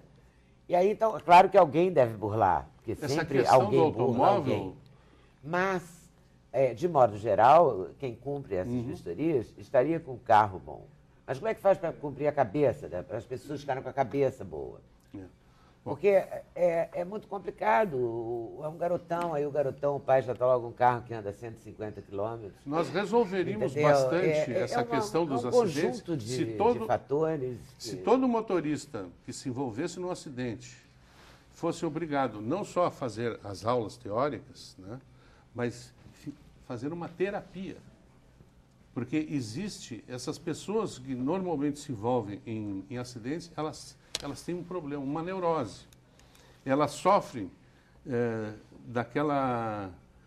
daquela síndrome, né, que faz com que o motorista que sobre os seus pés na rua é um cidadão tranquilo, pacífico, né? Quando ele entra no automóvel, ele se transforma. É o poder? Exatamente, porque o automóvel, Lhe dá esse poder. principalmente certos tipos de automóvel, quanto mais potente o automóvel, quanto mais preparado, né? Porque o automóvel, ele é o espelho da personalidade da pessoa, né? Eu vi Então, até uma co- matéria na Folha esses dias, não sei se vocês viram, que diga-me quem é o seu carro, eu te direi quem és. Eu até tinha separado para trazer, por um vacilo, Sim. não trouxe o recorte. E, Mas também não dava muito, não explicava muito, mas eu gostei do É, título. o título era interessante. Você viu a matéria? então o Eu gostei automóvel... muito do título, fiquei me procurando ali, mas não achei meu carro. De que tipo eu sou. Mas, viu, Leda, vários psicanalistas, gente que é ligada à psicologia de trânsito, né, E lá em Porto Alegre tem um psicanalista que ele escreve e fala muito sobre esse problema do trânsito, né? Então, o automóvel ele desperta naquela pessoa que agarra o volante sensações de autoafirmação, de poder, né? Fúria, de tudo. E ele se torna um guerrilheiro urbano, ele quer passar por cima, ele é o dono da rua. Isso é uma neurose. E o comportamento de um motorista, às vezes, no trânsito, ou então, por exemplo, numa estrada congestionada, em feriadões, os paulistas descendo para Santos, né? Ou então lá em Porto Alegre, o pessoal indo Ou para o aqui litoral. na Ponte de Niterói, ou em São Paulo, motorista, Porto Alegre indo pra... um sempre motorista igual. que está impaciente, que está ali nervoso, que está com com essas sensações de poder, né? Ele pode contaminar os outros. Então, aquela psicose, né? Aquela neurose individual, ela contamina todo Contagia. o grupo. Né? O Então, gaúcho nós da temos aí um bicicleta, trânsito. Você dirige, tá? Oi, como? O gaúcho da bicicleta é um caso, né? Aquele que que saiu, atropelou, saiu atropelando todo Aquilo mundo. ali é um bom exemplo para ver como aquele cidadão se descontrolou a tal ponto de atropelar um bando de ciclistas. Né? Foi terrível. Eu trouxe aqui o Quer dizer, presidente do... Ele se sentiu ferido no seu sindicato, poder, né? Um órgão da categoria de ciclistas de Porto Alegre. Ele veio aqui no programa e falou, a gente ficou muito horrorizado. Como é que é dirigir para você? Como é que você vê essa questão, Rogério? Você que escreve sobre carros, que o universo do carro faz parte né, da sua vida. Sim, eu concordo plenamente com o que ele tinha falado. E está melhorando, porque, por exemplo, se você for analisar como é que era o trânsito há 20, 30 anos atrás, era proporcionalmente menos acidente porque tinha menos carros e menos motoristas. Mas eles eram muito mais indisciplinados, né? Por exemplo, levar o filho no banco da frente ainda no colo da mãe sem cinto, isso era comum. E não existia uma legislação, não existia limite de velocidade. Quer dizer, tem a impressão que antigamente era bem pior. Quer dizer, hoje está melhorando, mas está longe do ideal, né? E que essas questões da Porque ao mesmo segurança, tempo que melhorou essa segurança ativa e a passiva. cabeça das pessoas também deu uma piorada. Né? Ah, bom, isso é verdade. Não é O mundo desse está bem mais... O mundo é mais As pessoas violento, estão mais as pessoas são estressadas, mais neuróticas. Né? Hein? As pessoas estão mais mais estressadas, mais neuróticas. mais Né? estressadas. Mas também você não acha que é uma questão de impunidade Claro. impunidade e também falta de consciência cidadã. Nós não somos bons cidadãos, nós não somos. Eu acho que a Com cidadania é aulas que nós devemos receber de cidadania. Com O que certeza. é ser um cidadão? Urbano, um ser urbano, da urbe, da polis, como diziam os gregos, que era um indício de civilização, civilidade. Então não temos civilidade. Precisamos dessa É aula verdade. urgente. Né? Aulas urgentes e punição. E não podemos continuar acreditando que somos impunes. A impunidade Porque estimula. ainda que o Rogério tenha dito que melhorou, porque a legislação, várias legislações, né? O dirigir e beber, o centro de segurança, o carrinho da criança, a sem velocidade estabelecida na via, tem várias regras. Claro. Mas ainda assim, a punição ela é muito, muito frágil. Muito. E a Nada tem fiscalização consequência, também. não tem consequência o que você faz. É, A lei seca é terrível. Mas tanto na parte de Se você infraestrutura... tomar um gole de álcool, acabou. Não tem chance. A lei seca está terrível. sim, Pra todo mas mundo. Sim, mas ele não pune. Né? Ela prende a carteira e acabou. mas daqui a 5 dias não se recupera. Você recupera. Não há Custa uma punição. R$957. Exatamente. Entendeu? Não Na fica no seu verdade, prontuário, não fica marcado, você não fica, Fica, marcado. mas Não perde pontos na carteira? sem dúvida, mas não impede que ele saia barbarizando no trânsito. Né? mas não impede. Ou mate Porque alguém. é a falta da civilidade. Né? Claro, Deveria da impedir. consciência, né? Não é? A questão é muito complicada. Quem prepara carros, por exemplo, no seu caso, prepara carros para ficarem mais potentes ou para Não, ficarem pro lado mais estético. esteticamente? Você pega, como assim? Eu volto aí, tá, Maurinho? Como é que é o seu trabalho, Marcos? Eu faço modificações em carros sobre o lado estético da coisa, ou seja, eu acho que determinados veículos deveriam ter um outro tipo de roda ou um outro tipo de sonorização, enfim, de acabamento, e eu preparo exatamente esse tipo de coisa. Eu personalizo o carro conforme assim? Me dá um o exemplo cliente. de um carro. Porque tudo que eu sei de modificação é bem antigo. Vou falar da maior Ele bandeira de deixa o carro idade. parecido com o dono. Exatamente, mas é Por exatamente exemplo, eu me isso. lembro que nos anos 70, quando eu cheguei ao Rio, era chiquérrimo, assim, ter um bugre. E aí pegava-se um Fusca e transformava-se num bugre Perfeito. e tal. O Baja Bug. O Baja é mais recente. Os Baja É. Bug, né? O Baja é um pouco mais recente. E o que se faz hoje? O que é moderno hoje? O que é engraçado, divertido, está na moda? Já sei lá? passaram por alguns segmentos, quer dizer, teve a época do tuning, que os rapazes rebaixam a suspensão, preparavam os motores, botavam partes, spoilers, aerofólios nos carros para deixá-los com aspectos de carro de corrida, né? Ou pelo menos com carros esportivos. Potente. E hoje em dia busca-se mais um potente. equilíbrio na parte Mas estética. isso quer ficou dizer, meio cafona? Esse negócio de rebaixar ficou o carro? bastante, ficou né? bem Quer dizer, cafona. ficou meio Brega. brega, né? Ninguém mais quer ter um carro assim. Exatamente. Você hoje você busca mais o conforto e a parte estética dele, ou seja, sempre olhando para o lado do conforto, do bem-estar do carro, né? Quer dizer, Então, você o que você faz hoje, assim, nesses tempos modernos? O que Eu seria um busco- pedido, assim, bem atual? a substituição das rodas, a forração interna, Forração de sonorização, exatamente isso. Ah, forração de couro é sonho de consumo, assim. É verdade, isso faz, mais? faz Som? muito. Hoje já tem várias fábricas que já fornecem isso como item de série, né? Sério. Nos Mas carros se você mais. não tem, você pode mandar Pode colocar. mandar fazer, exatamente. E você tem gamas para isso acontecer, desde couro sintético a couro verdadeiro, então... Daqui a pouco vai ser chiquérrimo colocar couro de verdade. É, natural, exatamente. ecologicamente. Ecologicamente correto. Porque tudo muda, né? É verdade. E aqueles faróis, lembra do farol? Como é que chamava? Farol de milha? É. É verdade. Agora a também grande já maioria caiu, já dos ficou carros. Não, cafona. hoje não tem mais porque Já vem, né? os faróis dos carros já têm uma qualidade muito melhor, o nível de iluminação é muito bom. Eles têm hoje faróis auxiliares mais para as estradas para a parte da noite, com neblina, enfim. Também já vem, né? Já vem de fábrica, É. né? Quer dizer, e os faróis de milha eram extremamente ofuscantes, né? Então hoje eles foram meio que banidos dos carros. É. Também, ainda bem, né? Porque tem Ainda umas bem, coisas é que... Cegavam, né? Cegavam Cegavam, o outro é, lado, é. né? E ao longo dos anos, então, você vai trabalhando modificações. Aí chega uma... Já imaginou se chegasse uma senhorinha, assim, bem senhorinha, falasse, aí eu queria um Calhambeque. Com Eu já tive motor. algumas solicitações, uma senhora queria que eu colocasse um quadro dela no capô do carro, ou seja, fizesse isso através de um filme de adesivo, adesivasse um quadro. Ela queria pintar um quadro dela no capô do carro. Quer dizer, então essas coisas... Mas pode fazer, não pode? Hoje em dia é plenamente É, porque possível. você né? pode adesivar a geladeira. Eu tenho um amigo que adesivou a geladeira. Fez o quê? Adesivou, botou fotos dos amigos, mandou fazer um... Na eu própria esqueci o nome. geladeira? Você chega na casa dele, a geladeira, tem a foto de todo mundo. Interessante. Você imprime chama as isso fotos mesmo? no adesivo e depois É, coloca o adesivo. imprime no né? adesivo e Com os cola. anúncios dos ônibus hoje em dia. Interessante, né? Dos livros, dos É, ônibus, todos, exatamente. dos filmes. Dos Daquele filmes. tipo, lembra? Vê que tem no Sei, ônibus atrás? sei. Fez isso com a geladeira, então deve ser possível fazer isso com o capô do carro.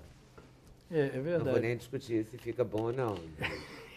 Né? Porque aí tem que entrar no mérito do quadro dela, já é mais complicado. É verdade. Mas é possível. É possível. Mas a torna singular, que é o desejo de todo mundo, Que é o né? desejo, ser original. É você criar Alguma coisa que só ela exclusiva, né? É. Exatamente, um objeto exclusivo. Então, na verdade, o seu trabalho é esse, é tornar exclusivo eu hoje estou aquilo que é desenvolvendo- de série. Né? É verdade. Hoje eu estou desenvolvendo, inclusive, um site, um blog voltado para consulta sobre isso, né?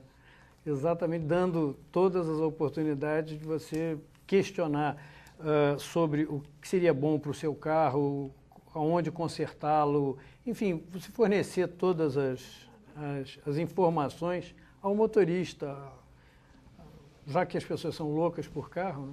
E são mesmo. São mesmo. Você vive disso, da loucura Hoje dos em outros dia, por carro? loucos Há por muitos carro. anos. O meu blog chama-se loucosporcarro.com, Loucosporcarro. exatamente. E são mesmo. São mesmas. As pessoas adoram automóvel. Ainda hoje. Ainda hoje. Eu acho que cada vez mais. É. Carro continua sendo um sonho de consumo, né, ainda. É o efeito demonstração, né? O efeito econômico, como os É de economistas ascensão falam. social. Exatamente. É ascensão social, é poder, Então, né? e por isso que É a certos motoristas virilidade, precisariam né? de uma Certo terapia. né? exibicionismo potência do até, veículo, exatamente. né? É verdade. Precisa de terapia urgente. É.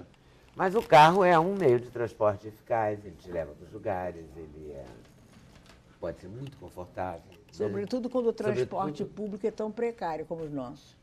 Hein? Sobretudo quando o transporte público é, tão é precário, verdade. você não Sem pode se dúvida. E não apoiar temos no... ainda o transporte de massa Não é? eficiente, né? Mas tivemos carros. Você fez uma viagem, né? Isso é uma viagem. Total. Eu sou dessa geração aí, eu andei nesses carros todos. Eu também. DKV VMAG. Isso é um... VMAG, lembra Isso aí disso? marcou a história, né? A gente pode falar isso, porque não tem mais VMAG, então nem é Não, merchandising. A Olha que delícia. Volkswagen comprou. É, porque hoje em dia a gente fica tomando conta, né, para não ficar aqui no Tá, mas no até nosso para fazer o programa. livro também tem. Se é uma empresa que já existe, você tem que ter um certo cuidado É, para ver se mas pode usar o nome. A Mas gente nesse também caso, fica não. sem graça de ficar falando, que parece que está ganhando dinheiro para falar isso. É. Entendeu? Então é uma delícia quando não tem o carro, então você pode falar à Isso vontade. não existe mais. Aliás, nem o prédio existe mais, já tem um shopping center no lugar. O quê? O prédio da antiga É Weimar. mesmo, né? Hoje tem um shopping center. DKV, VMAG, Dolfini, Gordini. É, Meu Deus, Gente, é tão anos 60 isso, né? 60. 60. É o início, né? No início dos anos 60. A indústria automobilística iniciou no final dos anos 50 e início dos anos 60. E aí você escreve, na verdade, você busca com o seu trabalho as pessoas, os apaixonados por esses carros. O que acontece? Como a gente não tem todo o tempo para fazer o livro, eu acabo arrumando um parceiro. Então a gente faz o livro a 4 mãos, né? Então no caso aqui, o Paulo Sandler, aqui é Fábio Pagotto, são pessoas... Paulo Sandler, Fábio Pagotto. aqui no Dodge. Fábio Fábio Pagotto. Pagotto, Dodge Dart. Dodge Dart. Olha. Então a gente acaba fazendo o livro a 4 mãos. Ah, que Aí, delícia. ó. Isso aí tem... Era lindo, né? Gastavam na gasolina absurda. Esse foi um dos motivos que matou o carro foi a crise do petróleo, né? Na década de... A primeira, né? A primeira crise. O que acontecia? Esses carros eram hipergastões, né? Nossa. E aqui veio a crise do petróleo, quer dizer, inclusive é uma utopia. Esse carro, assim que ele acabou de ser fabricado, uns 5, 6 anos depois, o valor era tão baixo pelo fato de ele gastar gasolina em excesso que o pessoal trocava um Dodge Dart por uma geladeira, por um fogão. E hoje são verdadeiras raridades, são carros valorizadíssimos, que é o lindo. real, né? E era lindo. Esse já é o modelo mais novo. Era bonito demais. Aeroída, essa é a minha paixão, vou deixar para o final. Opala. O Opala entre os livros de carro, foi o mais bem aceito. É? Esse aí já é um carro mais recente, né? Começou em 69 e durou muito, durou até 92. Nossa. Foi um dos carros que mais É? de longevidade que teve no Brasil. E por que eles Durou gostam? mais que o Cinca? O seu Cinca? Cinca. O Cinca, Cinca. o Cinca, ele fez um livro também de Cinca, só É que ele está mesmo? esgotado, por isso que eu acabei nem Tá vendo a trazendo. paixão do Cinca, então foi maior. Cinca foi também um dos pioneiros. Vigilante rodoviário. Ele é vivo. Eu sei, eu tive com ele outro É dia. vivo, ele Lá em São tá... Paulo, em Campos do Jordão. Tudo que é encontro de carro antigo, ele tá lá. Vestido de É, vigilante. É o maior barato. Você Muito acredita legal. que ele é famoso até hoje? Eu os fiquei carros babando morrem? com ele. Vigilante Por carro. que os carros morrem? Eles morrem. Ele É que tem uma lançam vida novas útil, né? tecnologias, né? Ele tem uma vida, Não, por mas eu exemplo, digo os nomes, a Ele tecnologia. sai de linha, eu sou especialista É uma nisso. morte, É a lei Todo da- carro a que eu lei da- comprar, pode Por quê? pesquisar comigo, sai de linha. sai de linha. Eu sou fascinado, eu não sei porquê. Por exemplo, no caso da VMAG, que fazia o DKV, ele era concorrente do Fusca, né? Então a Volkswagen comprou a VMAG e acabou com a VMAG. Para destruir, né? Foi praticamente destruído, né? Aliás, toda a indústria automobilística tem essa característica, né? A empresa compra outra e encerra, né? E não só o nome, como encerra tudo que é arquivo, tudo que é história. coisa. Então, por exemplo, você fazer um livro do Dodge hoje, que a Volkswagen comprou, você não tem nada de época. Você não consegue um arquivo, por exemplo, não guardar um arquivo, olha, isso aqui é as fotos, aqui são catálogos, não tem nada. É mesmo? Então você tem que procurar. Truculentos, Horrorosa, né? São truculenta. truculentos, né? Você vê que é um mercado truculento. Tá vendo? Não é? Verdade. Porque Truculentos. o normal era que se guardasse. Claro. A única empresa que guardou foi essa, justamente a que fez, do livro do Opala, foi mais fácil em parte Fazer. histórica, porque a GM guardou. Era GM. Eles guardaram um arquivo E fotográfico. as Agora o resto cores, eu acho fascinante as cores. eram diferentes, né? Quem compra um carro turquesa? Outro dia eu vi um carro abóbora, cor de abóbora. Mas tem. Não, sim, mas viu hoje na rua. Ah, sim, ontem. carro normal. Levei um susto. Quem é que compra um carro cor de abóbora, verde pistache? O Né? Opala teve uma edição abóbora. Teve, O SS. o Dodge também teve, o SE. Uma coisa. o Esse SS. aqui 4 é o carro que eu aprendi Era a abóbora e dirigir, a preto. Aero Willis. Esse é Meu o- Deus, Também um dos pioneiros. uma delícia. Aero Willis. Esse aí também é lançado em 60. Olha, eles eram táxis, né? Ele era bem aceito porque ele tem um motor muito robusto, né? O motor dele é o motor do Jeep.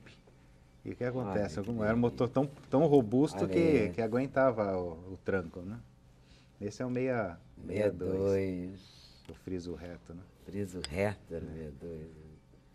Que delícia. É uma grande viagem. Tem conta. Olha o Itamaraty, não é? O Itamaraty tem 66, é um pouquinho mais para frente. Mais pra frente. É. Ele é a versão luxo do Aero Willis, né? É. Aí, ó. Esse Aqui, de baixo. o Itamaraty. Já subia na vida, já trocava Aero Willis. Itamaraty. Que interessante, Lindo. que você tá- Era muito engraçado isso. É uma época Que também havia que não- dar provas públicas da sua ascensão, Mas né? é exatamente como agora. Como agora. Né? É. O sujeito mora com a família. Eu fiquei muito impressionada com essa história. Quer dizer, não só com a história da morte da advogada, com a história do acidente, com tudo. Mas fiquei também impressionada com um detalhe que vai parecer bobo a muita gente, né, diante da tragédia. E é mesmo, porque diante da tragédia tudo fica bobo. O rapaz mora com a família, quer dizer, ele nem mora sozinho, ele não comprou um apartamento, mas ele comprou um Porsche. Né? E aí E é ele caro, diz né, numa entrevista Porsche? que eu também vi na Folha, 500 mil, né? Um Porsche. Ou mais. Coisa O assim. dele custava 600. 600 mil. E ele dizendo, se eu tivesse comprado um apartamento de 500 mil, ninguém me criticava. Sim, mas ele comprou um carro de 500 mil. Não, eu acho fascinante. É claro que tem um monte de gente que tem dinheiro, tem um carro de 2, deve ter carro de 2 milhões. Eu que sou pobre, que não sei. Mas, entendeu? O chocante é assim, você não tem aspirações assim de ter a sua casa, suas coisas. Estabelecer prioridades, Como né? o carro é uma prioridade. Para né? eles é. É verdade. Muito. Mas era É o lindo. sonho de consumo do brasileiro. É. E aí, quando você faz o livro, você se dedica, mergulha nesse universo, Sim. conversa com pessoas que tiveram. Ex-funcionários, a gente conversa com ex-funcionários para ver como é que era a fábrica na época. A gente conversa com ex-diretores. E também a gente tem que ir atrás também de arquivo, né? Os fanáticos que guardaram. Também tem, porque como tem fotos recentes de carros atuais, né, carros de hoje, não antigos, mas restaurados ou conservados, então a gente tem que ir atrás de colecionadores também. É, Quem tem o carro, né, para a gente poder colocar no livro. muito bom. E tem outros Willys também dessa época, né? Jeep. Isso tudo saiu de linha? Tudo acabou? Tudo. Não tem isso aí, Olha, só Rural. colecionador, né? Tem um hotel em Brasília, que agora eu vou esquecer o nome. Isso aqui é um Jeep. É Como é que chamava mesmo? Picape. Esse é um picape. Picape Willy. A Rural é essa, Essa tá? aí. A Rural tem um hotel em Brasília que tem a Rural da época de construção de Brasília. É do Paulo Otávio, o Nossa, hotel, eu esqueci o interessante, nome hein? agora, mas que tem. Tá Interessante. lá a Rural Tá lá. linda. É, eu vi outro dia. Felizmente está tendo, o pessoal hoje em dia o pessoal está conservando, quer dizer, para a gente Porque que isso faz também livro... é memória, não é? Isso também é história de um país. Tem né? o clube do Jeep militar também, Ah, né? tem. Que até o Baroni do Paralamas, eles têm um clube do Jeep, eles Ah, é fazem, verdade. viajam, foram à Itália, fazer o Monte Castelo, vou contar a história, É é muito verdade. interessante. No caso da Vemag, tinha um Jeep também. O Candango. Candango, era É. concorrente do Jeep Willis. Candango Mas não da era Vemag. concorrente, né? Ah, era, Não um era, porque a carrinho mais Vemag não era fraquinho. concorrente. né, eu Vendia acho. menos, mas era um concorrente, né? E tem foto dele aqui também. Tem.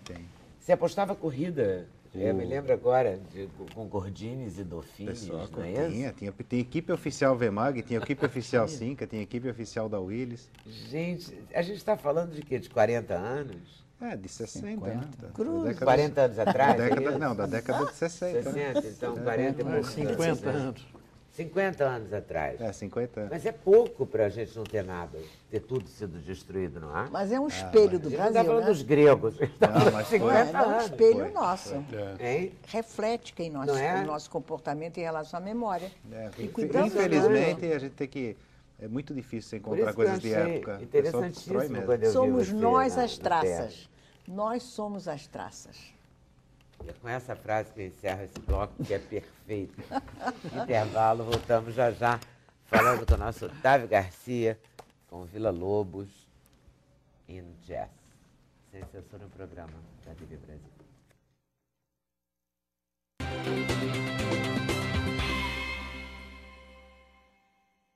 Iguaçu, água grande, na língua tupi-guarani.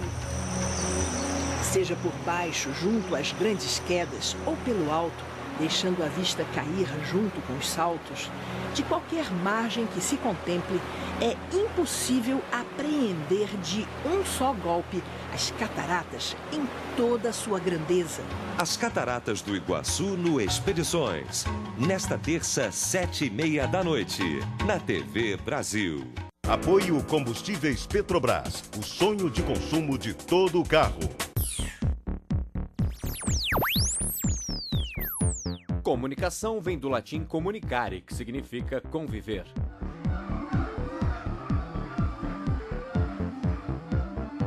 Antes da retórica, foram muitos os mal-entendidos na tentativa de materializar o pensamento, até se dar a comunicação, meio pelo qual os humanos se fazem entender, quase sempre.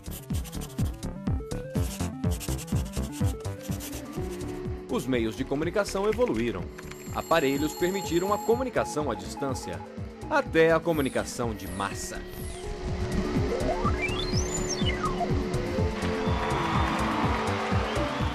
Hoje quase todo mundo está na rede. Enquanto houver emissor, mensagem e receptor, a comunicação não para, não para, não para, não.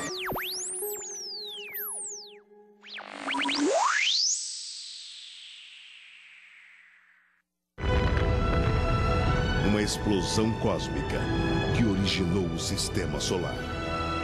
And it was the most spectacular phenomenon you could possibly imagine.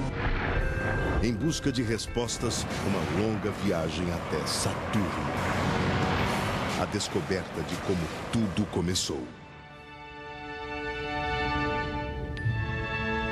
I don't think anybody could argue against the fact that Saturn and its rings are one of the wonders of the solar system. It's so beautiful. Série inédita e exclusiva da BBC. As Maravilhas do Sistema Solar. Nesta quarta, 11 da noite. Aqui na TV Brasil.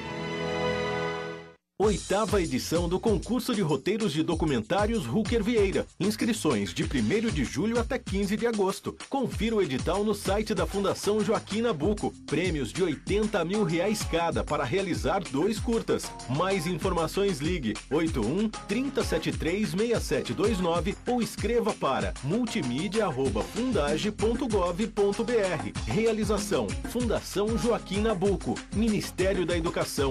Governo Federal. Meu nome é Ana Rosa Kucinski, eu sou professora. Em 1974, eu e meu marido fomos presos no centro de São Paulo. Nossas famílias esperam notícias até hoje. Será que essa tortura nunca vai acabar? Participe do abaixo-assinado pelo direito à verdade e à memória dos desaparecidos políticos. Acesse www.oab-rj.org.br. Arquivos abertos. As famílias têm esse direito. Esse é o brilhante que eu conheço! Um futebol de encher os olhos. Vocês viram um cara que tá anotando tudo da arquibancada? Não. Descobri que é um olheiro. Pode atrair muito olho grande. Eu fui chamada pra peneira do Cruzeiro. Sério? Melhor não ficar aí comemorando. Não ia ser nada legal se o Brilhante tivesse desfocado nas finais, né? Brilhante Futebol Clube. Eu? Nesta segunda, 7 da noite, na TV Brasil.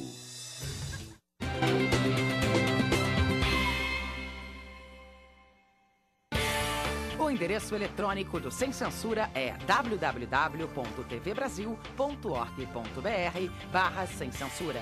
Para participar do programa, o e-mail é semcensura@tvbrasil.org.br. No Twitter, acesse twitter.com/scensura.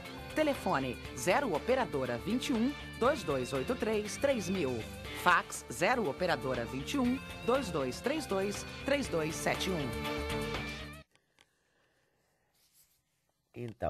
Então, Vila Lobos em jazz. Como é essa proposta, tá? Bem, a Nélida estava falando aí do Machado de Assis, que o Machado de Assis é o pai, né? Aliás, no que eu concordo completamente, plenamente. E o Vila Lobos, eu diria que é o pai da música brasileira contemporânea. Com certeza, sem dúvida. Porque ele aproveitou todas as características brasileiras. Você falar de Vila Lobos, você tem que ver de antes da história dele. Eu fico mexendo aqui na cadeira e eu penso, se eu parar de mexer, eu não consigo mais pensar, Linda. Como é que eu faço? Até o Vila Lobos, a música brasileira, o violão, era desconsiderado. Era música de desclassificados. O Vila Lobos, ele ia para Mangueira para ouvir o Cartola, que era um menino, já um compositor maravilhoso. Estou te dando assim, um pequeno exemplo, né? Então, ele era um malucão, ele era um garoto que com 16, 17 anos foi descobrir o Brasil. Ele queria, não que ele não conhecesse a música do mundo, ele era apaixonado por Bach, por Debussy, por Ravel, Tchaikovsky, que era até, como fala, autores contemporâneos, assim, né, do início do século, mas ele sentia que o Brasil tinha muita coisa para dar e que era absolutamente desconsiderado. Então, o que ele fez? Ele foi porque ele queria descobrir o Brasil, a música do Brasil. Então, ele foi para o norte, foi para o nordeste e coletou os cânticos folclóricos e tudo. Quando ele volta, ele faz uma sinfonia em que ele reproduzia, numa orquestra sinfônica, ele reproduzia os sons da floresta amazônica. E aí um crítico especialista falou assim, esse cara é um imbecil, porque ele reproduziu a floresta numa orquestra sinfônica. Quer dizer, o cara ele conseguiu entender que o Vila estava reproduzindo uma floresta, né? Quer dizer, o cara era um gênio, ele era maravilhoso, né?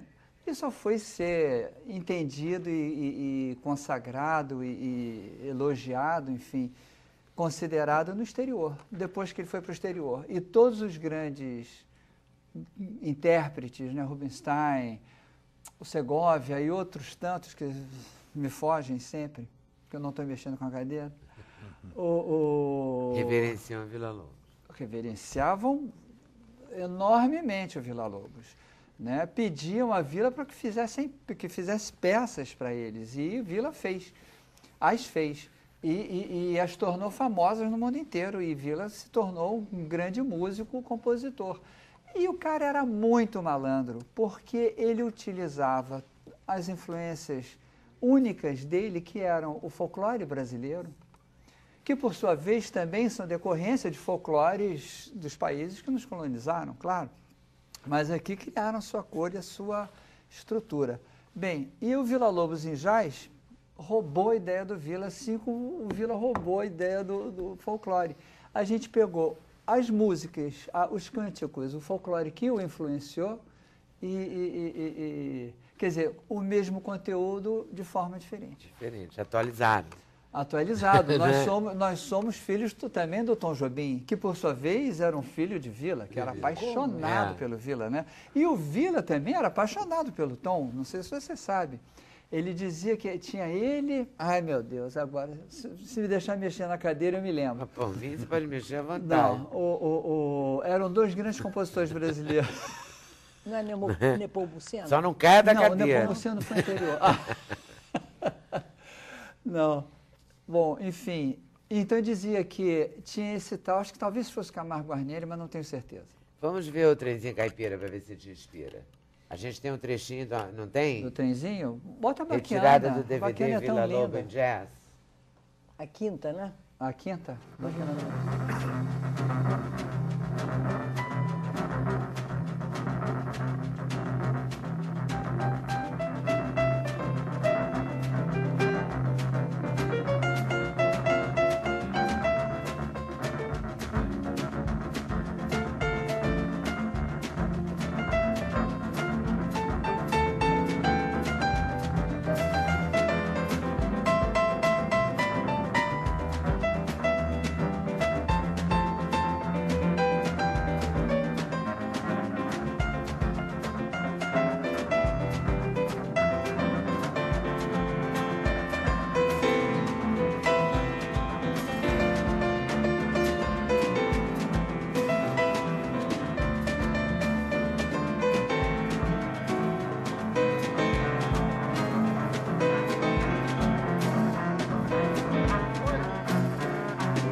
Então, bem lembrado pelo Otávio que a bateria é o trenzinho. Faz a marcação do... Esse trecho que vocês viram está aqui no DVD do Villa Lobos em Jazz. E temos aqui um CD, que é o CD que foi lançado na Europa, é isso? Foi. Nós fizemos agora, estamos chegando numa turnê pela Europa. Nossa primeira turnê, nosso primeiro grande sucesso internacional. Foi muito legal. Foi muito bom. Por onde foi? Nós tocamos na Suíça, na Itália e na Alemanha. Aí coroamos na Alemanha, nós gravamos um disco na UFA Fabrik em Berlim. Um disco deliciosamente bem gravado, com aquela tecnologia. O baixista que estava tocando com a gente, que mora na Europa, assim, mas esse equipamento é o mais caro do mundo. Porque assim, né? Aí os caras fazem o que há de melhor. Quem era o baixista? Era brasileiro? Não, por acaso esse baixista pode até ser considerado brasileiro, mas ele é italiano, é o Paulo Andriolo, que tocou com a gente lá. E ele mora lá e ele conhecia Villa Lobos? Ele conheceu Villa Lobos através da gente, mas se transformou numa paixão. Na realidade, todos nós, todos os músicos brasileiros, ou qualquer músico que gosta de música brasileira, é apaixonado por Villa Lobos sem saber. Porque foi o Villa Lobos que introduziu essa... Não, tranquilamente. Isso, sabe? Não existe um músico brasileiro que não tenha uma fortíssima influência do Villa. Então, esse trabalho visa justamente lembrar-nos, né? Já que depois de 40 anos sem educação musical nas escolas, agora voltando, né? Outra coisa importantíssima, quem introduziu a educação musical obrigatória nas escolas e o cantor fiônico foi o Villa Lobos.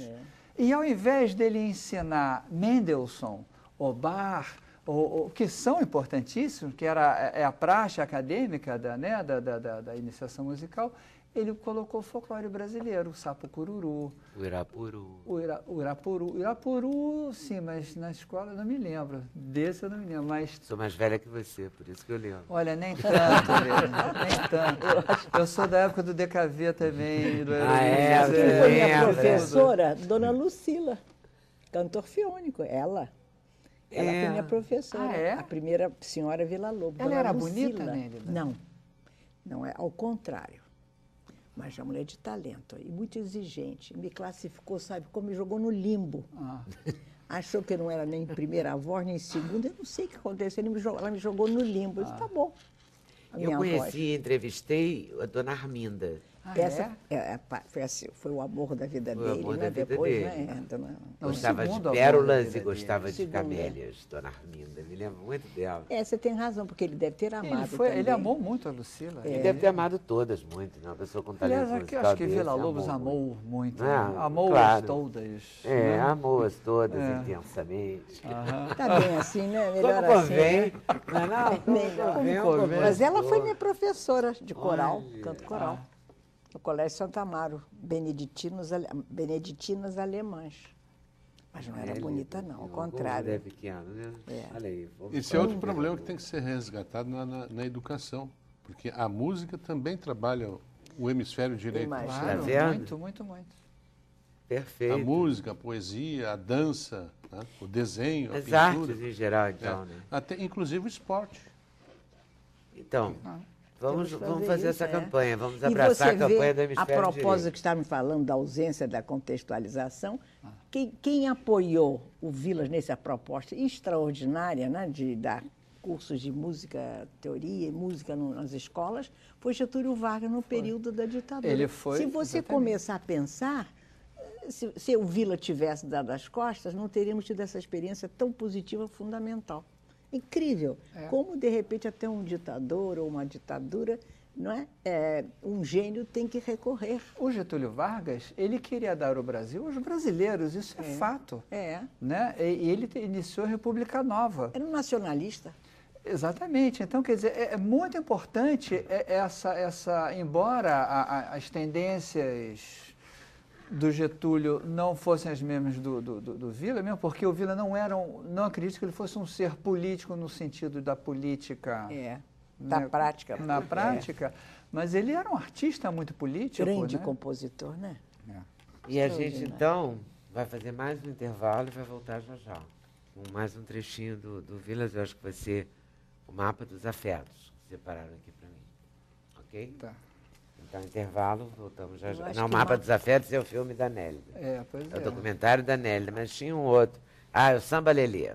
Samba Lelê é ótimo. Aliás, o Samba Lelê é o top dos clipes nossos na internet. Então a gente encerra o programa com o Samba Lelê. Intervalo, voltamos já. Sem censura, um programa da TV Brasil.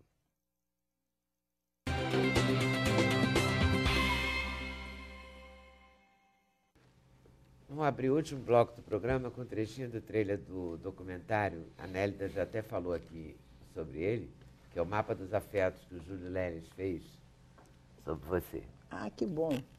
Um trechinho? A gente pode exibir, Cristina?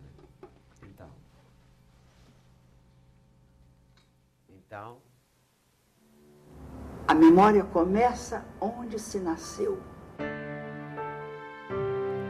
Eu não posso ter dúvidas sobre a minha maternidade. Minha filha, eu sei que você pensa de uma forma inteligente, mas você fala mal. E o céu do que é feito? Ela estreou e causando um rebuliço. E no outro dia eu vi um papel, que é uma crônica, xerox de uma crônica do Drummond, ele querendo criticar a Academia Brasileira de Letras, disse, quem sabe no futuro uma mulher há de ser presidente justo no centenário. Eu sou uma crente, eu sou uma cristã nova, no sentido sempre abraçar uma nova fé, sem abjurar da anterior. Nós somos resistentes num país difícil. Isso está certo. Não Isso está certo? Muito certo. Ele queria muito comer uma feijoada e eu nunca tinha feito uma feijoada na minha vida. E Nélida, que é muito galante, accedió. Literatura foi uma mestra a me indicar assim, tome esse rumo, trate o outro com cuidado. A complexidade humana é absolutamente extraordinária. Aprenda a lidar com a complexidade, com a ambiguidade e aceitar que essa é a parte do seu juízo. Ando pelo mundo à frente da minha nau. sob ameaça. Você é linda comigo sempre. Nélida, maravilhosa. Estava aqui dizendo que ela é maravilhosa. Nélida Pion, nossa queridíssima aqui, do Coração Andarilho ao Homero, passando pelo Previsível Coração da América, passando por toda a obra de Nélida. São quantos livros hoje? Acho que 22 ou 23. Nossa, parabéns. Mas tem alguns esperando publicação. Então, vamos... Se Deus quiser. Ainda bem, que aí você volta Amém, aqui. amém. Volte muitas vezes. Mauri, me dá um conselho, além de trabalhar ao lado do hemisfério direito. Bem, nós precisamos, nessa área do trânsito, né, nós precisamos melhorar um pouco a formação dos condutores, né, implantar efetivamente a inspeção veicular em todo o Brasil. Né. Nós temos que treinar melhor os motoristas e tem que haver profissionalização, porque existe muita gente trabalhando nessa área e tentando reinventar a roda. Como disse o Marcos, é impressionante como é que aprender a dirigir na estrada seria importante. Eu acho que não há preparo nenhum. Né? As pessoas Não há? aprendem a dirigir Nenhum. na autoescola no trânsito do Rio e não têm noção de como dirigir numa estrada, e nem na chuva. Então eu acho que isso... Porque os deveria- tempos de Diferentes percepção... situações, né? Completamente Porque as diferentes. situações são diferentes. A percepção, né, o tempo disponível para se fazer alguma manobra na estrada é muito diferente daquele tempo necessário para fazer uma manobra semelhante Não exige, Marcos. na Não zona é urbana. só modernizar o veículo. Não, né? exatamente. Exige Você habilidade, precisa- é uma exatamente. atividade de habilidade. Aeroílis, Opala, Dodge, qual é o próximo? É o Alfa Romeo. Alfa Romeo. E o DKV, que aliás era DKW. Em alemão o W tem som de V, né? O Vila Lobos, o DVD está disponível no Brasil. Está disponível na CD internet. ainda não? Nós temos uma... Eu posso falar do site? No Facebook? Sim. É no O Facebook, site. Projeto Vila Lobos em Jazz. Tá? E o MySpace também. Tá certo. Então, agradecendo a vocês por terem vindo, muito obrigada. Agradecendo a vocês por estarem nos assistindo. Lembrando que a reprise volta às 1h30 da manhã de hoje, ok? E a gente termina com o Samba Lelê do Vila Lobos em Jazz. Boa tarde, boa noite, até amanhã, se Deus quiser. Valeu.